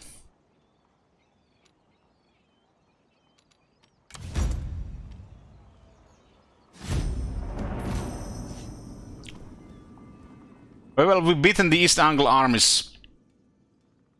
They're gonna try to recover now. It's gonna be hard for them to recover. Unless somebody tries to help them, like another war, they're pretty much done, I would say.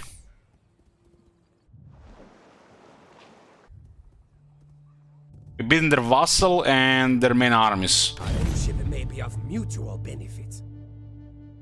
What is people? They have a defensive pact. Great Viking army was a collection of friendship.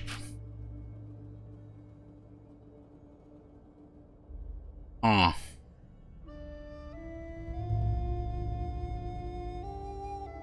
No. Well, They destroyed actually our friends. I'm surprised how many factions chopped Mercia. Mercia is literally really a hard position.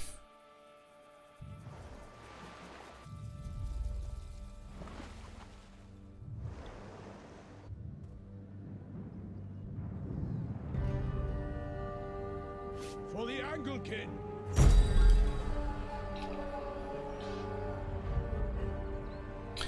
Cultural backsliding. What the hell? Day 3 Hopium. We're not getting day 3 here with $200 for day 3. People are displeased that their creativity is being stifled and are blaming you for the predicament. Sometimes you can't just win. Minus 15 fame for 6 turns. That's how weird it went. Fame doesn't do anything unless you're trying to finish the campaign. Let me update it. Thank you, English Cake.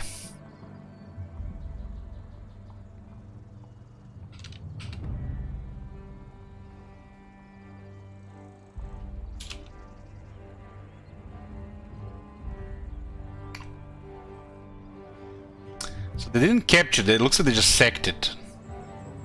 We are the coming power. Attack the foe. Agreed. It will be. Yeah, they sacked it, that's unfortunate.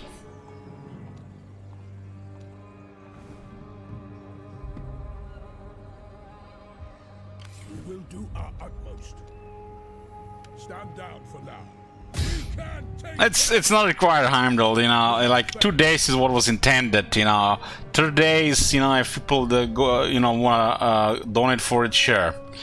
But I was hoping we're not gonna get day 3, that's why I put 200 for it. And why the other games had it lower.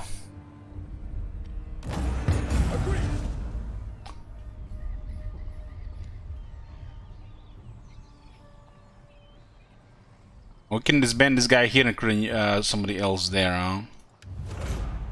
This is okay loyalty here. So let's get a little bit more. Pretty secure things. How much are you paying for this guy? 65 only? We're just gonna create somebody else.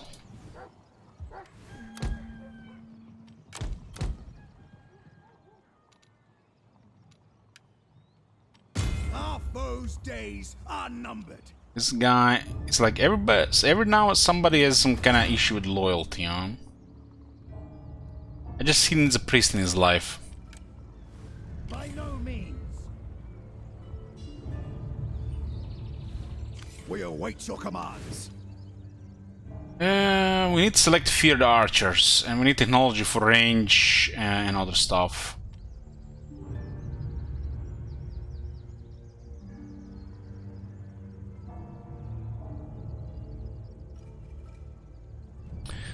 I like the game. I think it's. I stand with what I said the first time. If you know, it's good to play once or twice. That's it. I bet it has ROM to install right now. Goddamn shit, wizard! I don't.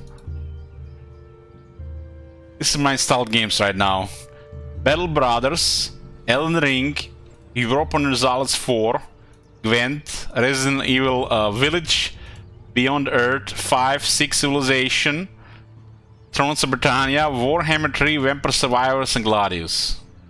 What is P? It's short for porn.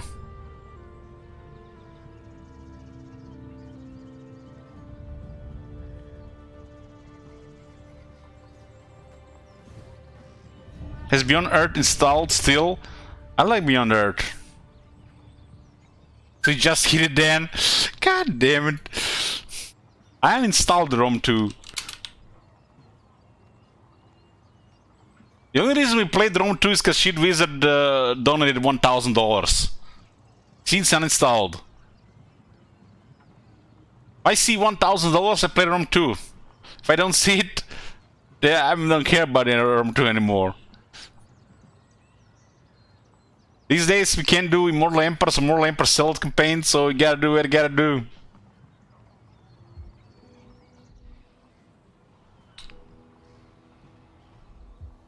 We will do our utmost. We cannot. Europa Universalis stream when? Sometimes after Grand Attack is finished. Pratik is requesting it, so I will at least check it out. Don't have high hopes for it, but I'm willing to check it out.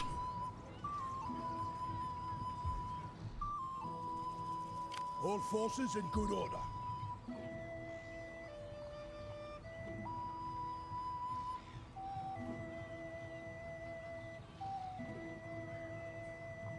And if in theory someone had $1,000, would you play a campaign of Attila?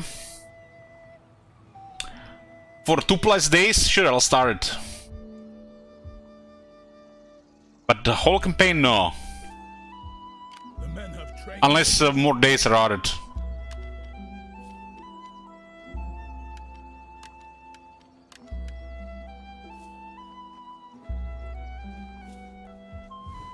The men are ready to serve. Playing Attila makes me anxious. So it's rough. Because, you know, you never know when the game is gonna break, from my experience. If half of your family tree is gonna disappear, if a tsunami is gonna hit a coastal settlement, if the game is gonna crash, if your save is gonna disappear. How would you set day price to Attila? 100. We await your commands.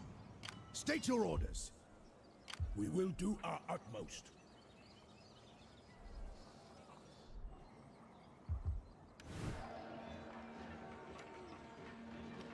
Attila is kind of difficult, so you have to put some effort into it to get into it. You know, if you're gonna play a whole campaign or multiple days, it's not just, you know, cruising like Thrones of Britannia, like Seaxe. A games require a little bit more effort. You know, relearn, learn, and adjust. And the game is overall difficult. All forces in good order. Doesn't give you as much rope as Warhammer, for example. Or ROM 2.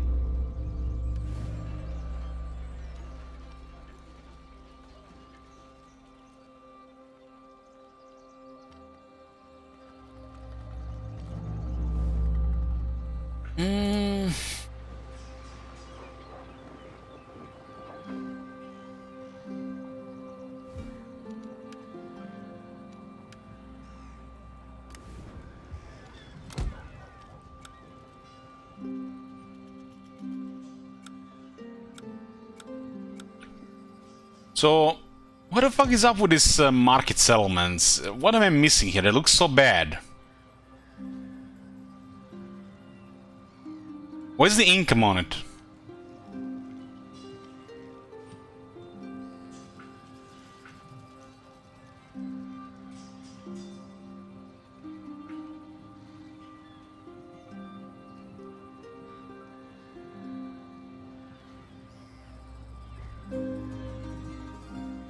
I mean, channel point is that the best you can do, you can get a man of the month and get a 1 day of Attila. Regarding channel points. What the hell is up with this?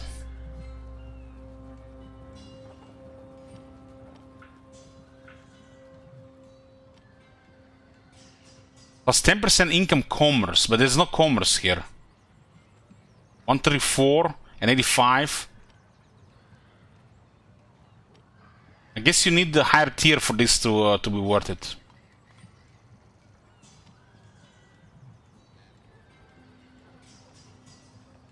But upgrading this is unrealistic. Why not just upgrade something else for flat income?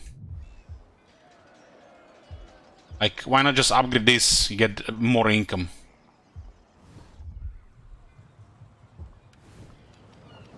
I can see it here, but upgrading this one over another building is not worth to get another 5%. This has to be quite a big deal for a 5% to do anything. We need currently flat income, not some stackable stuff that need 30 turns to pay back. Like, the most ideal stuff for us right now is just upgrade for more money and food. Or resources. Something that is gonna be valued immediately when it's built.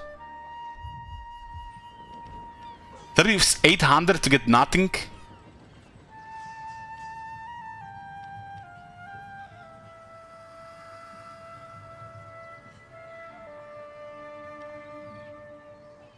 It's like this one without settlement being full developed is kinda bad.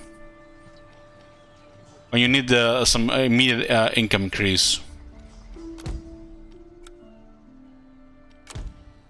This is just so typical from CA, you know, give you, you know, bonuses, and early on when they don't matter, you know, they're an option. That's the worst option, and later on when, you know, they start to matter, you no longer need the income. So when you need the most, it's doesn't do anything, and later, you know, when you don't really need any more income, they start to kick in. You know, like Rome 2 first technology plus 1% agriculture income at the start of the campaign, when you maybe have 1 or 2 farms.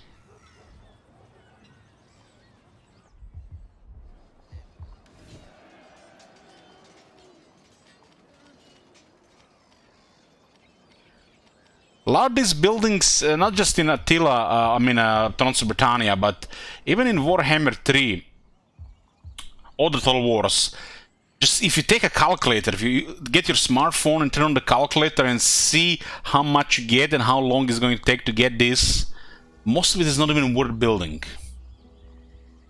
So if you actually crunch numbers, you get to the conclusion then better to just invest into military and expand.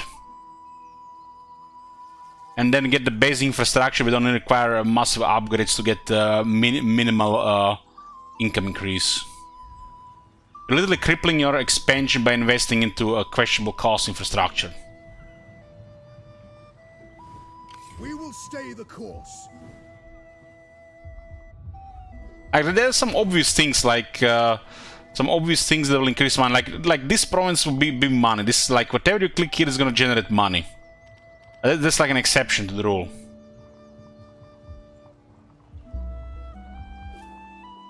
Main slot give you another slot which might provide another stackable income. This building gives church income. There are churches here which can be upgraded even for more income. Mines. So why would you upgrade London when you can upgrade villages here?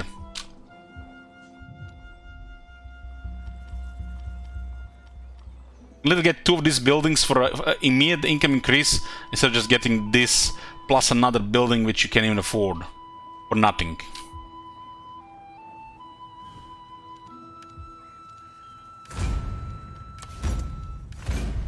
You gotta be that illusion, of, you know, like you're making progress, but there's no progress unless you put some thought behind it. Just for example, take example Nurgle campaign in Warhammer 3.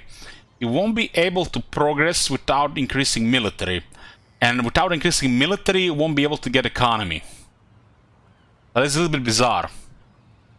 And it's kind of similar here with this faction. You start poor with a large kingdom and you don't have money.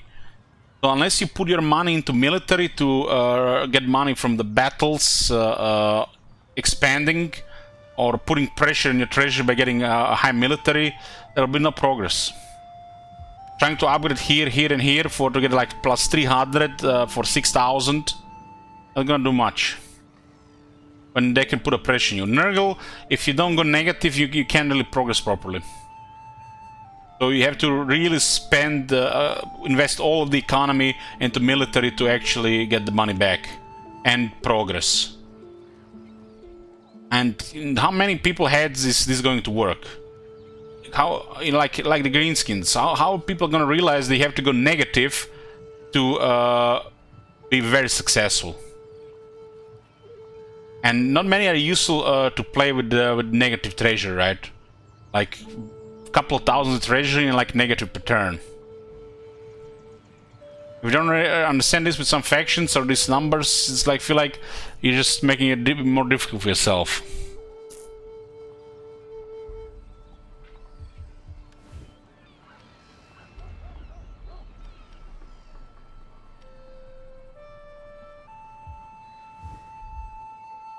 So this campaign feels like it's made purposely slower because of 4 turns per year.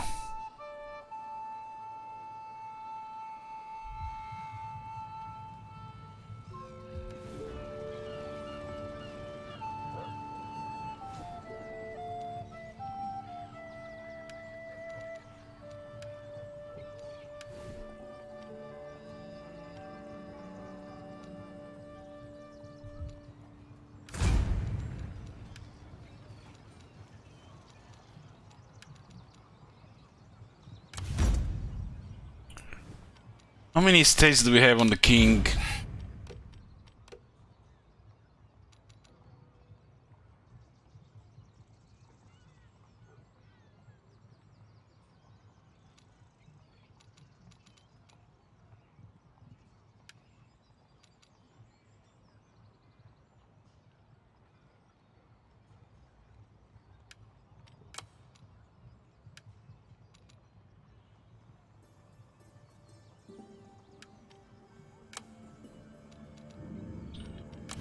Yeah.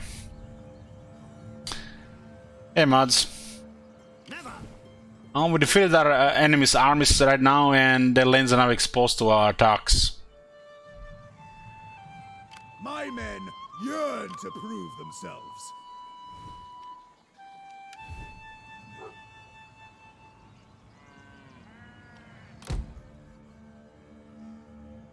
So legions need to switch here, right?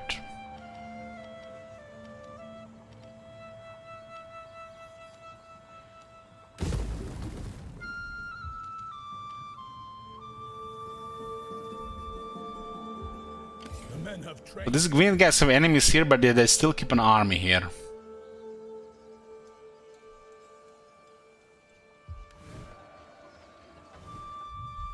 Yeah, this is exactly how Nurgle recruitment works, Mods Wolf. It's identical. We have the price you ask.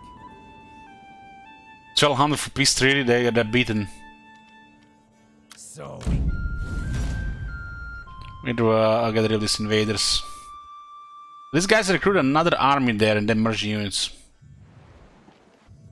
Yeah, public order -1, it's chance for rebellions.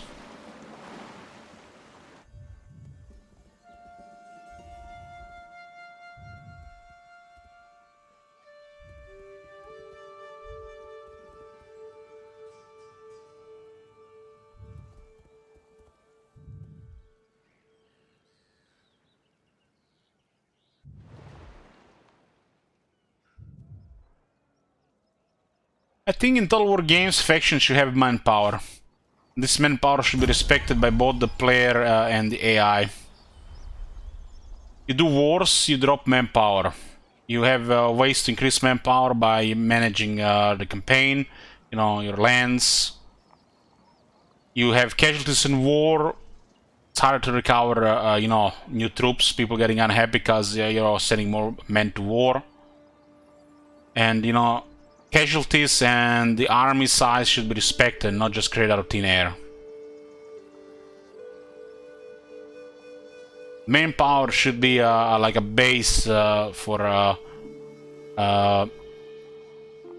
campaign management, not just lands and shit like that. Manpower should be around the recruitment.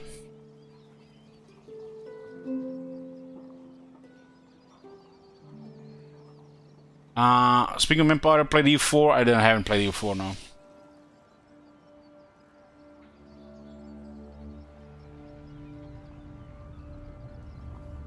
Wants two agricultural estates.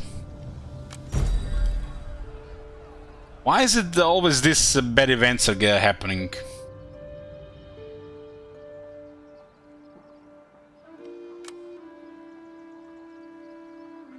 We have some EU4 coming, I think. Radek wanted to request it. The men are ready to serve. No! My warriors are steadfast and true. As ordered. Of course. We cannot. Our blades are yours. Not an option. The men have trained for this. All forces in good order.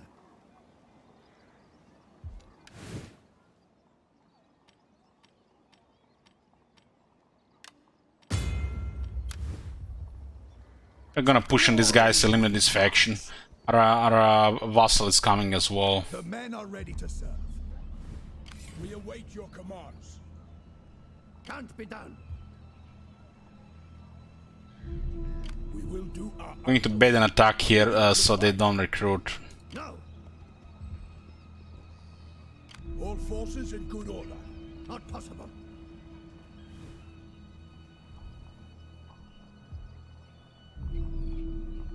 This fear system is very weird for this faction. Limit is 42, but we keep increasing it, but we can barely afford this military. Why is it such a high limit? The men have trained for this. We can't even afford to build, let alone recruit more military.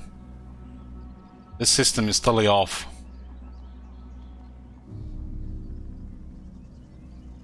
No. The men are ready to We have to have a garrison here in the north. This arms are just trailing around. no chance. If you speak.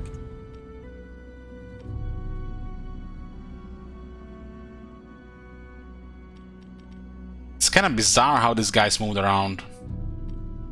Because they're military allies with Powys, and Powys somehow taken most of Mercia.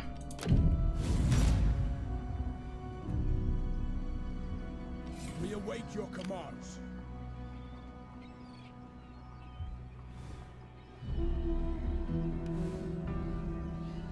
This we got a turn here where we can actually invest into some economy.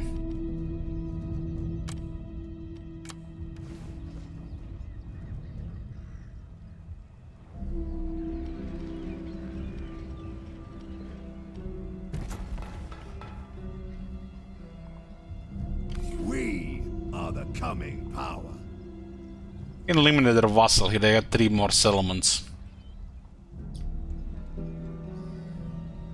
Our vassal has landed here as well. We cannot.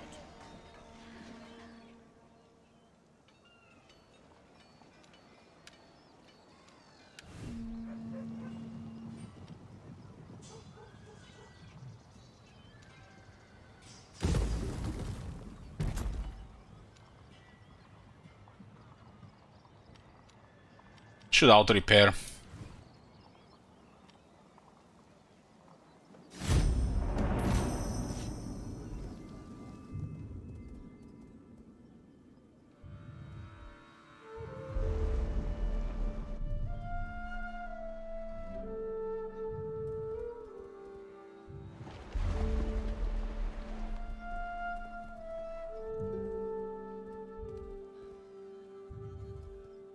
They recruit the Twelins there.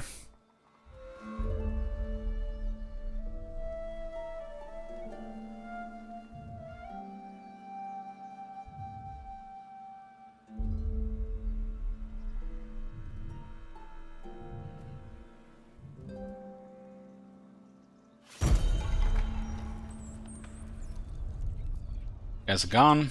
Eager to fight. His Donald died from natural causes, age 57.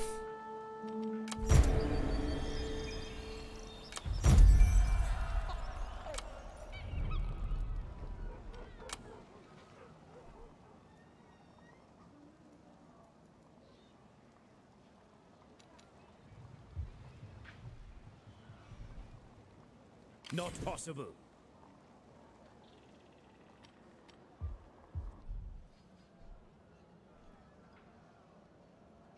Gwynedd from Wales, they literally have 2 armies in our territories while they have an enemy in the north. Like, what the fuck? No! We will do our utmost.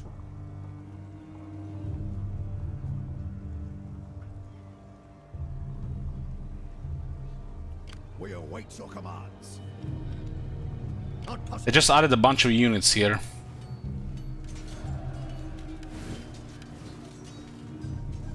Impossible. Our foes We'll put this under siege. Well, they'll replenish troops otherwise. We will prevail. So we recruit troops at 30%. Meanwhile, the air recruits seems to be recruiting them a way higher percent. Glory awaits us. All forces in good order.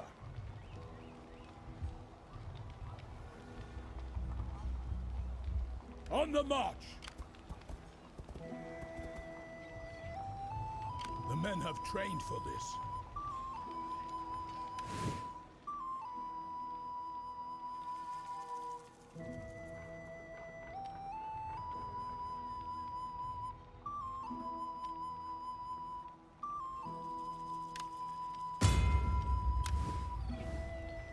Never. And maybe they recruited at the same point, but they just have higher replenishment than us. Attack the foe. Alfred is rank 8. Just need higher replenishment. Everything seems waste otherwise.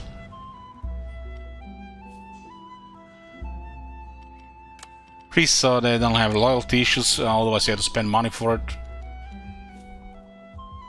The men are ready to serve.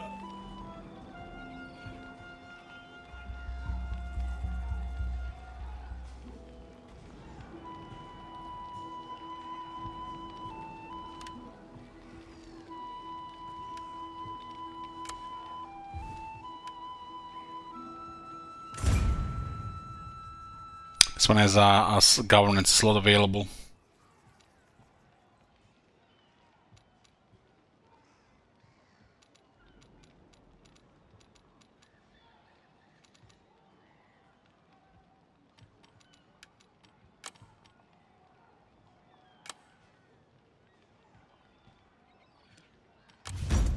Yeah, the city's under siege. Where's their other capital? Here. They have 3 more. This is only going to cripple them when they lost this other side here.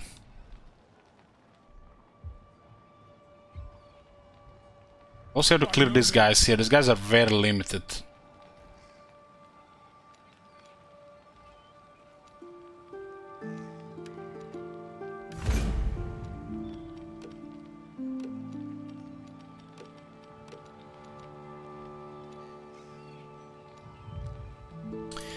We could give him a... That's fine, actually.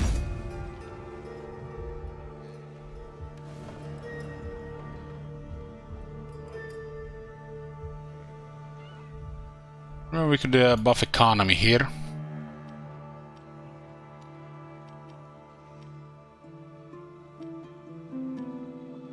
Put them more cloth for trade.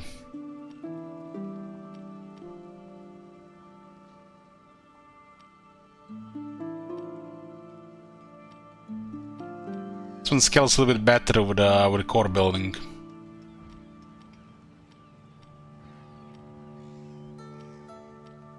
Glory awaits us.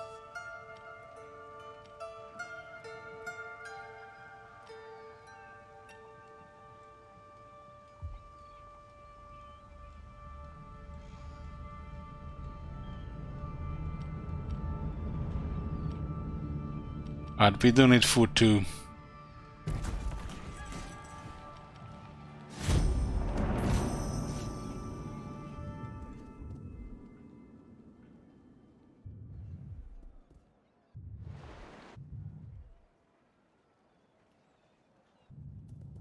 We have a Civilization 5 as well.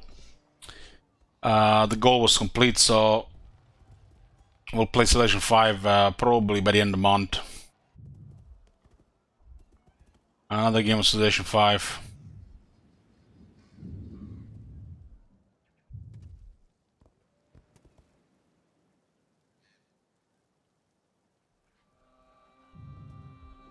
So Bear Squads, you're watching without the video, so you're just listening. To glorious combat.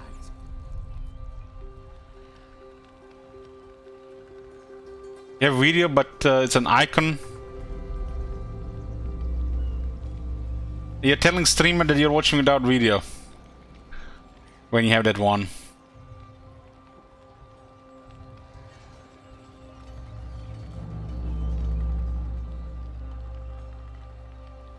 I don't really get this. So look at these guys. Look at this. There's a plotting rumors event. The court whispers terrible rumors about you behind your back. A few of your trusted allies pointed to this man being responsible. Ignore the rumor, there's nothing, and if we challenge the rumors, -2 influence, -2 loyalty. But for this guy, not for the king.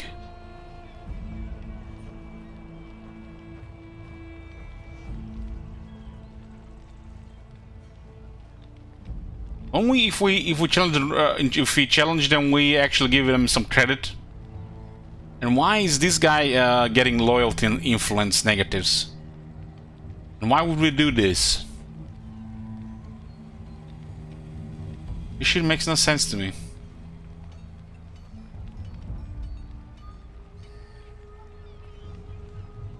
I guess if you want to lower his influence for some reason.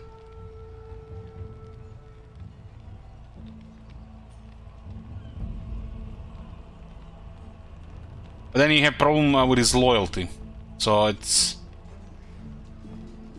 you can potentially get a good thing if he doesn't have over 10 influence, but you get a bad thing, and then you have to you know, pay him to make him happy. It makes no sense to me.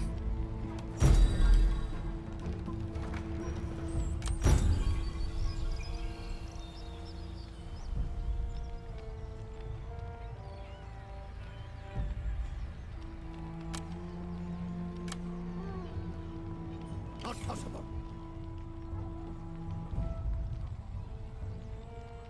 Ah, nice. Our vassals are actually doing something.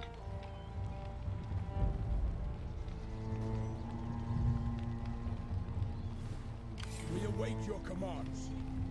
We cannot.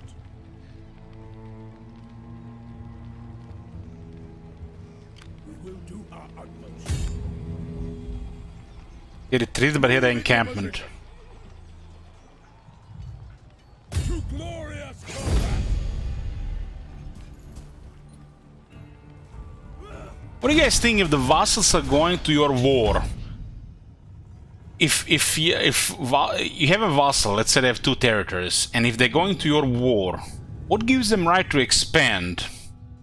Aren't all the territories in that war should go to the master of that vassal, their overlord? It's another thing that makes no sense to me. I am a big faction, and I got vassals, like vassals. It's not like they're my military allies. And there's a war that starts. This vassal has no political say-so. No, so they either have to, you know, break the treaty, which would be really bad for them politically, probably economically, and militarily. And then they join this war because, you know, they're my vassal. We have a treaty for this. And then all of a sudden, vassal sends armies to invade our enemies where we weaken them, and they start taking territories for themselves, being our vassal. That's the stupidest thing ever. Who gives the right to vassal to expand? Or even to start a war? It's like they had some political say-so or freedom in this current state of affairs. So by them expanding makes them not really a vassal at all, but just half-assed military ally. That's just renamed to vassal instead of ally.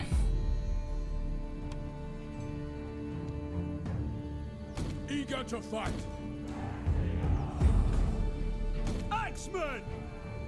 Vassal is supposed to provide the tribute and military to the overlord, but somehow they can expand as well. They can do so much about the vassals in Total War, yet they didn't do shit in like 10 years. Battle awaits us. The same old half-assed, lazy, pseudo-military ally. That's what vassal is.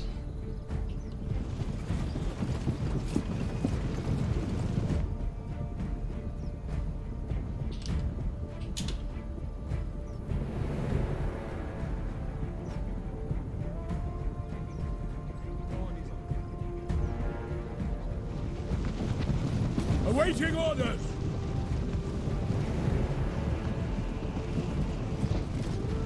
Eager to fight. You guys recognize the voice? To battle. Making ready. Awaiting orders. Making ready. Awaiting orders. To battle. Defend our land from the invaders, mate. Axemen!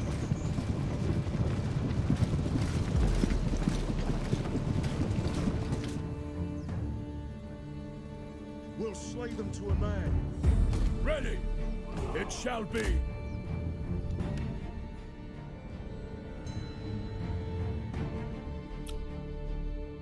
Wolfric the Wanderer, yeah, same voice actor.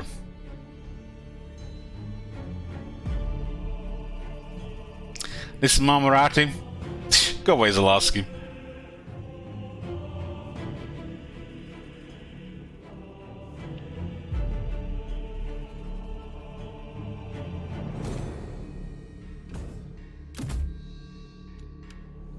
Should flank with the long axemen since they have such high damage on the melee skill. Ready for war. Pound the earth. Don't hold back.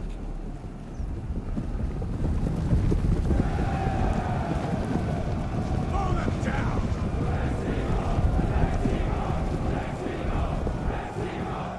Set for war.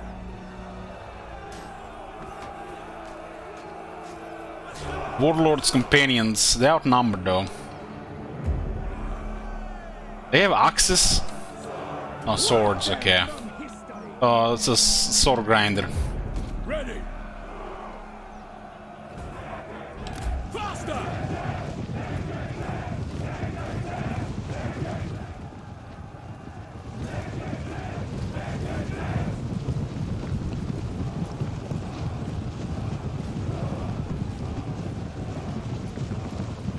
So this is a sword unit. They have 30 charge, more than some cavalry. And this is long axeman, two-handers, 35 charge. General! Our general is under attack! Enemies, beware! Enemies, beware! Pound the earth! Run, warriors! Pound the earth! We should just win here by numbers alone, but we'll flank here with the axeman as well. Don't hold back!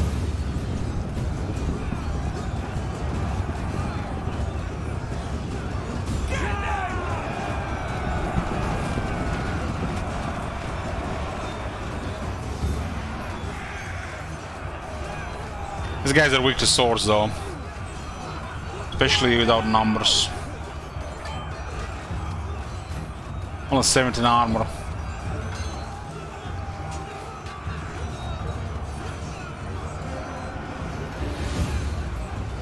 The battle is turning in our favor. The combat is happening way too fast. Should be like way slower. It's a rout. Our warriors Not like Divided Empire slow, but slower. Or like Warhammer 2 slow.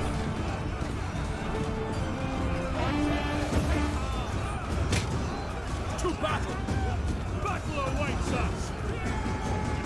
As you come on, run, warriors!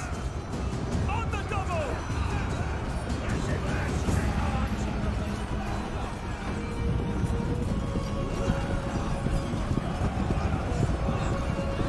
Strike now!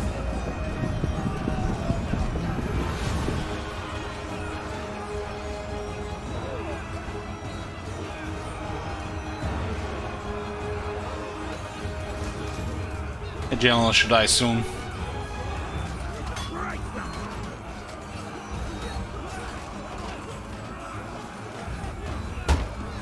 Withdraw, men! Withdraw!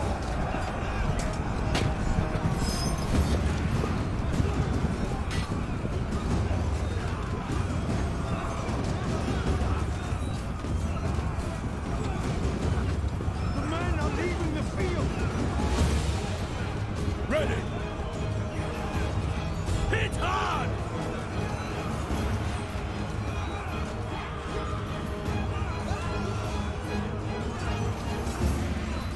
Get them! And it's pretty hard to see the difference between the enemy and the ally units. Now those guys get countered by the bodyguards. They have no armor.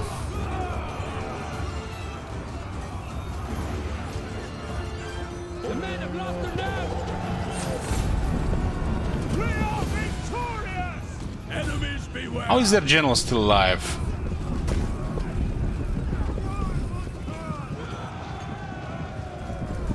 Well done, lads!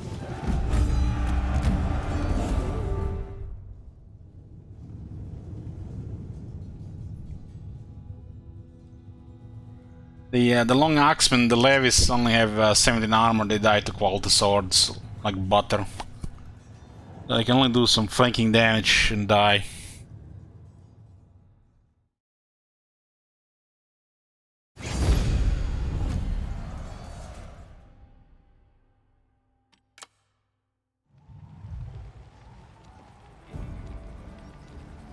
There's nothing to ransom on. God marches with us! We await your commands. Onward to victory!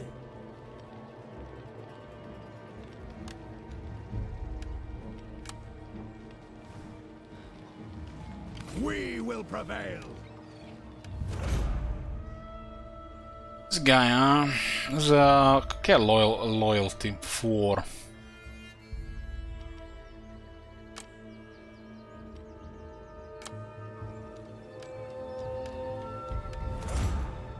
It's kind of priest. Research available. The guy that died, I think, is the one that had the research bonus. 25% more ammunition for missile infantry units. 10% missile damage as well. That's a pretty nice tech.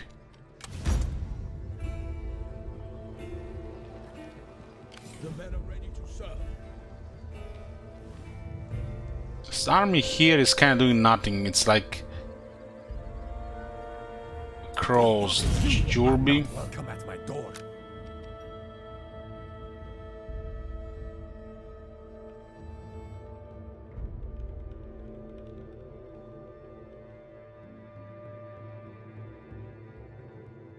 If I leave that place, it's just going to attack.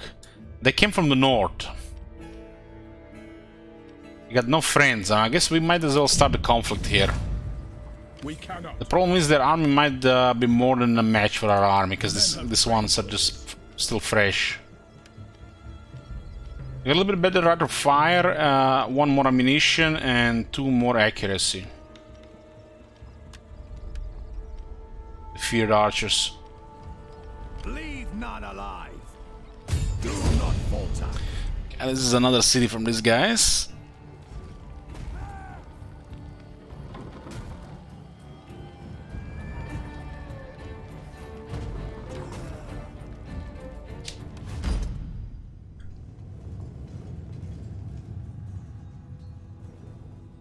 It's like another walled city.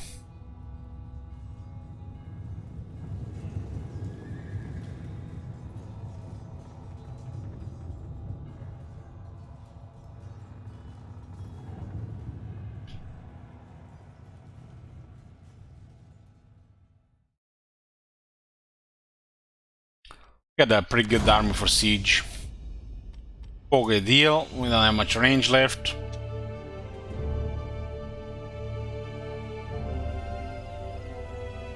We don't wanna be close to the towers when we capture them, so we are not attacking the gates. The gates are filled with TNT. Thanks. When we capture the gate, where the towers explode. I wanna find a location where we have these stairways down and up. Like, this is like ideal. There's a lot of them here for some reason. Huskars. Ready. Eager to fight. To battle.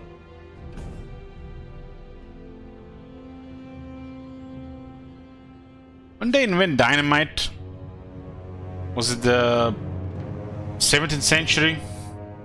Alfred Nobel?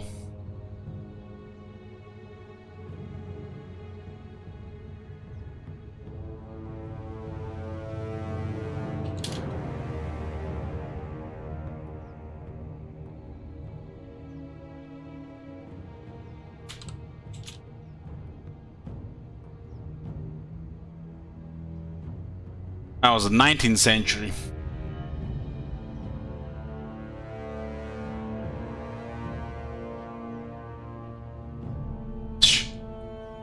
These guys have dynamite in their towers, and it's like not even not even close.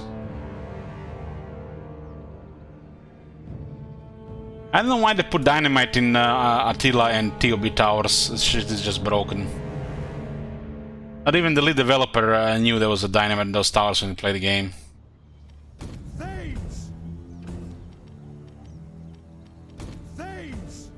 Huskars. Swordsman! Thames! Making ready.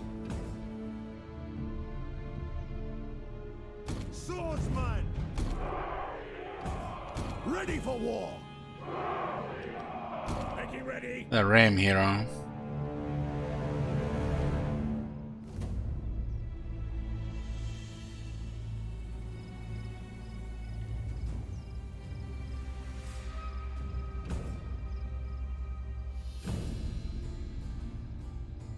Swordsman!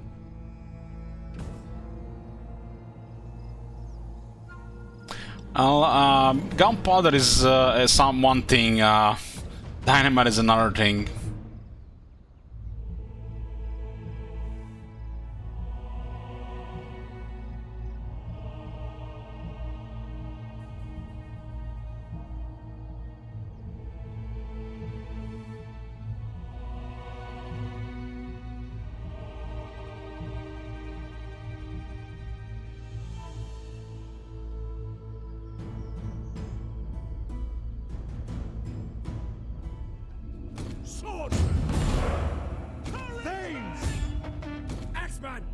Strike now!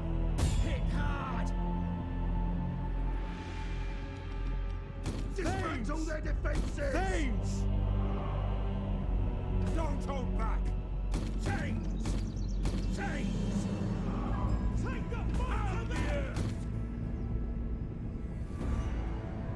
On that double! Things! Scale those walls! Cheer! Yeah. Spearmen! Run, warriors! Get them! I think that unit's gonna get wrecked. There's two archers here. Eager to fight! I don't think it's even worth going for a door with 3 siege towers.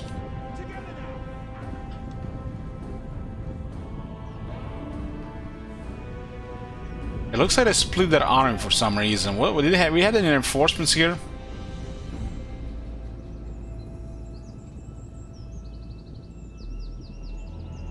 Under enemy fire!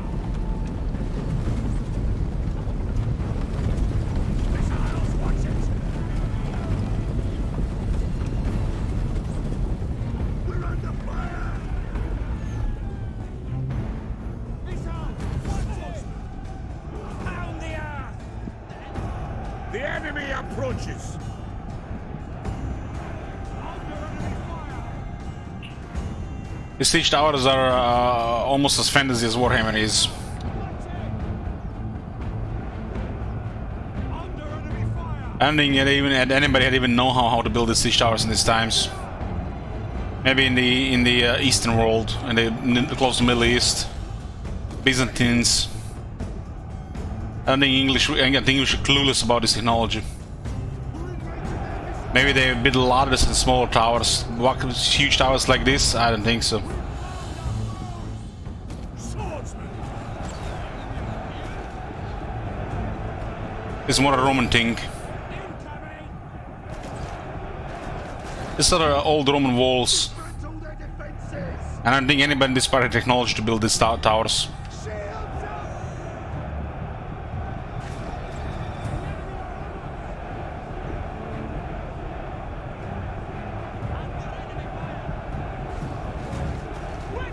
But like, the only factions, the only nations who will build these towers in those times, maybe the Byzantines. Making ready! God is with us! Maybe the Muslims too. Muslims were most advanced at the time. With the Byzantines.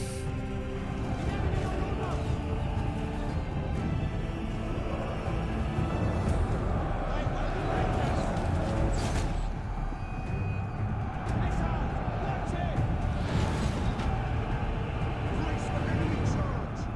Archers! On that double! We're sitting ducks here! The enemy's gates have been destroyed! Swordsman! Our siege victory's gone! Round that guard! Spearmen! Quick march!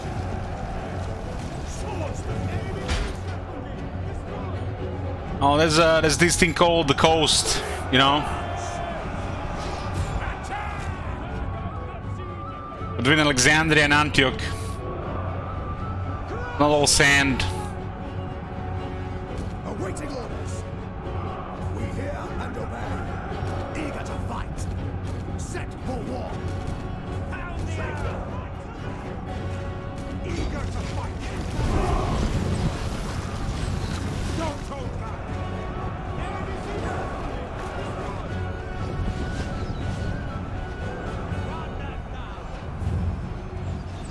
Very well! Run them down! Swordsman! See!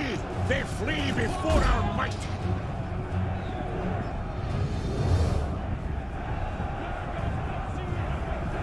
It's a rout!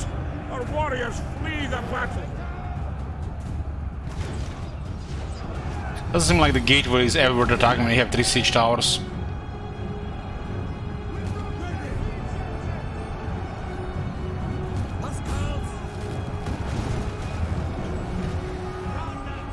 How fast they are killing, just unreal.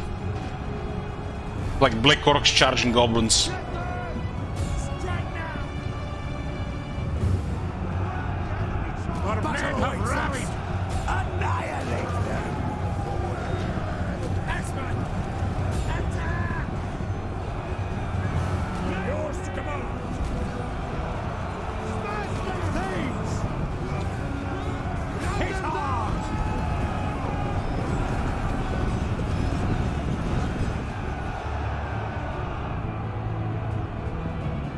There's something definitely off with the health of the units. To me, it looks like the units have under maybe 40 or 30 health. Awaiting orders. Pound the earth. Pound the earth!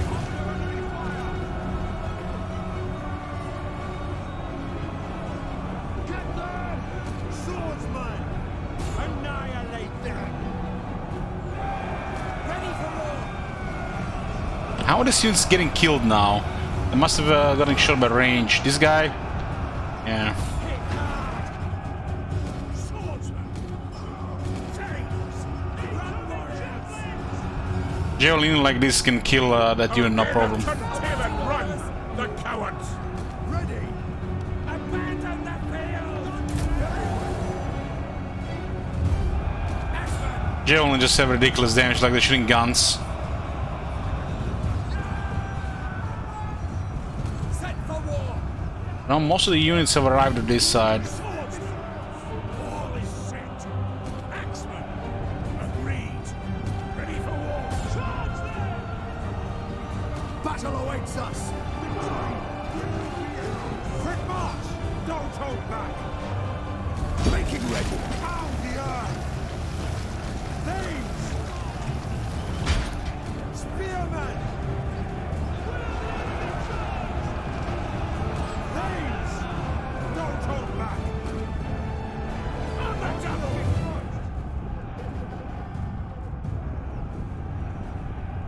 Making ready! Loose missiles! It's a rout. Our warriors flee the battle. The javelin did so much damage. Eager to fight! See, they flee before our might.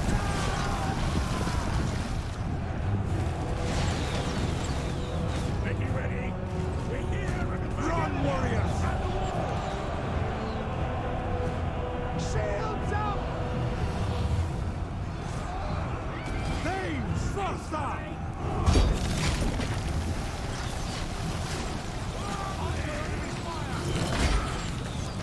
Strike now! Get them! Annihilate The them! battle is turning in our favor. Awaits us!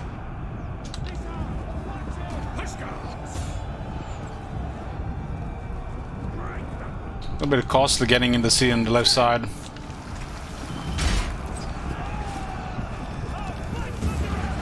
Those javelins are still shooting. It's like one of the AI units that does the most damage, the javelins.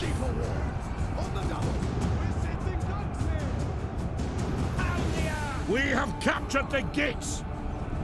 And the javelin's a little bit busted. Don't hold back! It's very good for the AI. Because there's one damage to one way to punish you. Oh, look at this, the tower is exploded. TNT was activated by us entering the city. To battle! There's some really high damage casualties there. The command! Swordsman! Hit hard! It's not only that the range is strong, it's just units have questionable toughness. Especially against javelins. They are leaving the field. But if shields, shields are very effective. Get them! And regroup!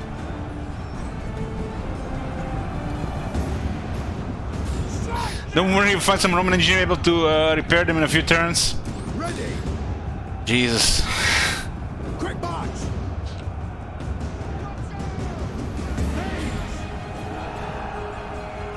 Set for war. Don't hold back. Our men have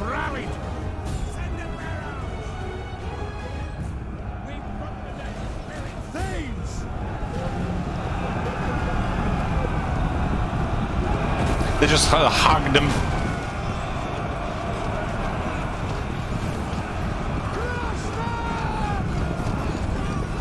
Yeah, there's no armor here, so they're getting destroyed.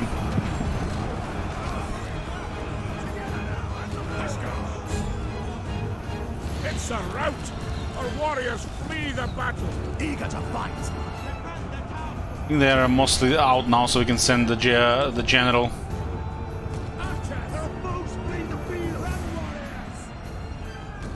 See? They flee before our might! General, hit hard! Get them!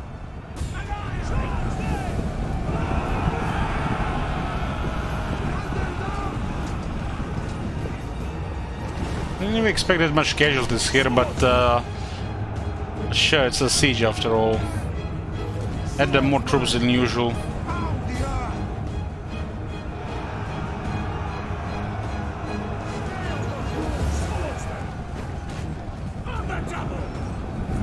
The enemy general is dead!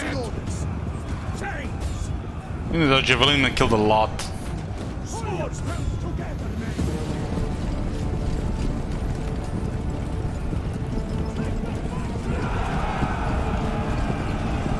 Yeah, the army beaten again. This is pretty much our main enemy. We kill this faction, take their lands, and we reach critical mass with this faction.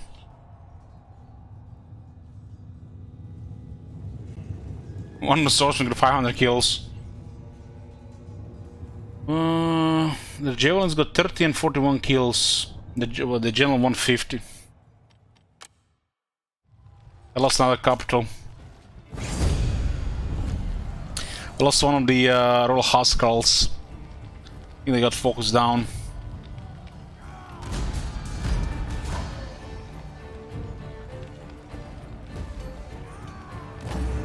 Without fail. Their vassal going forward. So their military is beaten. Their settlements are just gonna all fall. This is our main competitor for our faction. At that point, we can afford 3 armies, I think. Our foes' days are numbered.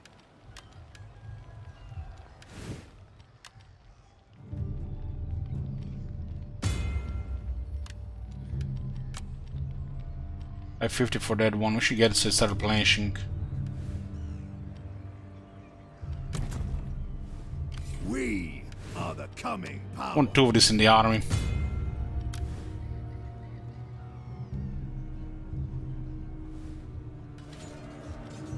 A great whole, got a whole province here.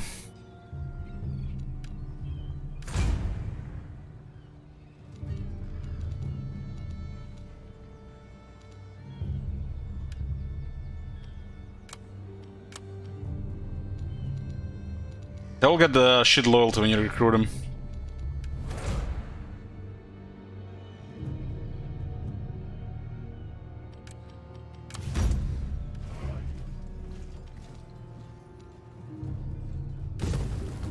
Let's auto-repair this. They had forge here, and then they don't do anything really there. Recruiting in the north. This is a pretty rich place.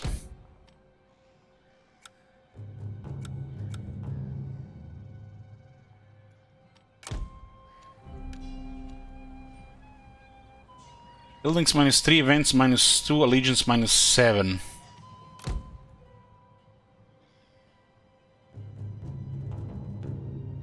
But this is switching to our allegiance. We will do our utmost. Ready and eager. Like I said, East Anglia are pretty much our main enemy. We beat this faction and we have critical mass of this faction. There's still some things to do, a few things to do between for a short campaign victory. But it's mainly just enter, unless you want to expand the north and further. For this faction, when I played the first time, I conquered the whole map. It was a little bit easier back then. The men are ready to serve. But this is probably the easiest faction in the game, the basics.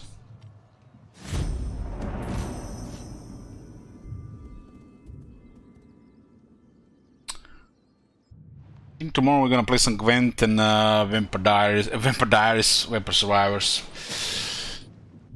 And before we play more Grand Cate, then we're gonna play some Civilization 5. I hope you guys enjoyed some Trans-Britannia. I'm just gonna have a short stream today. I'm gonna watch some Big Bang Theory. See you guys next time.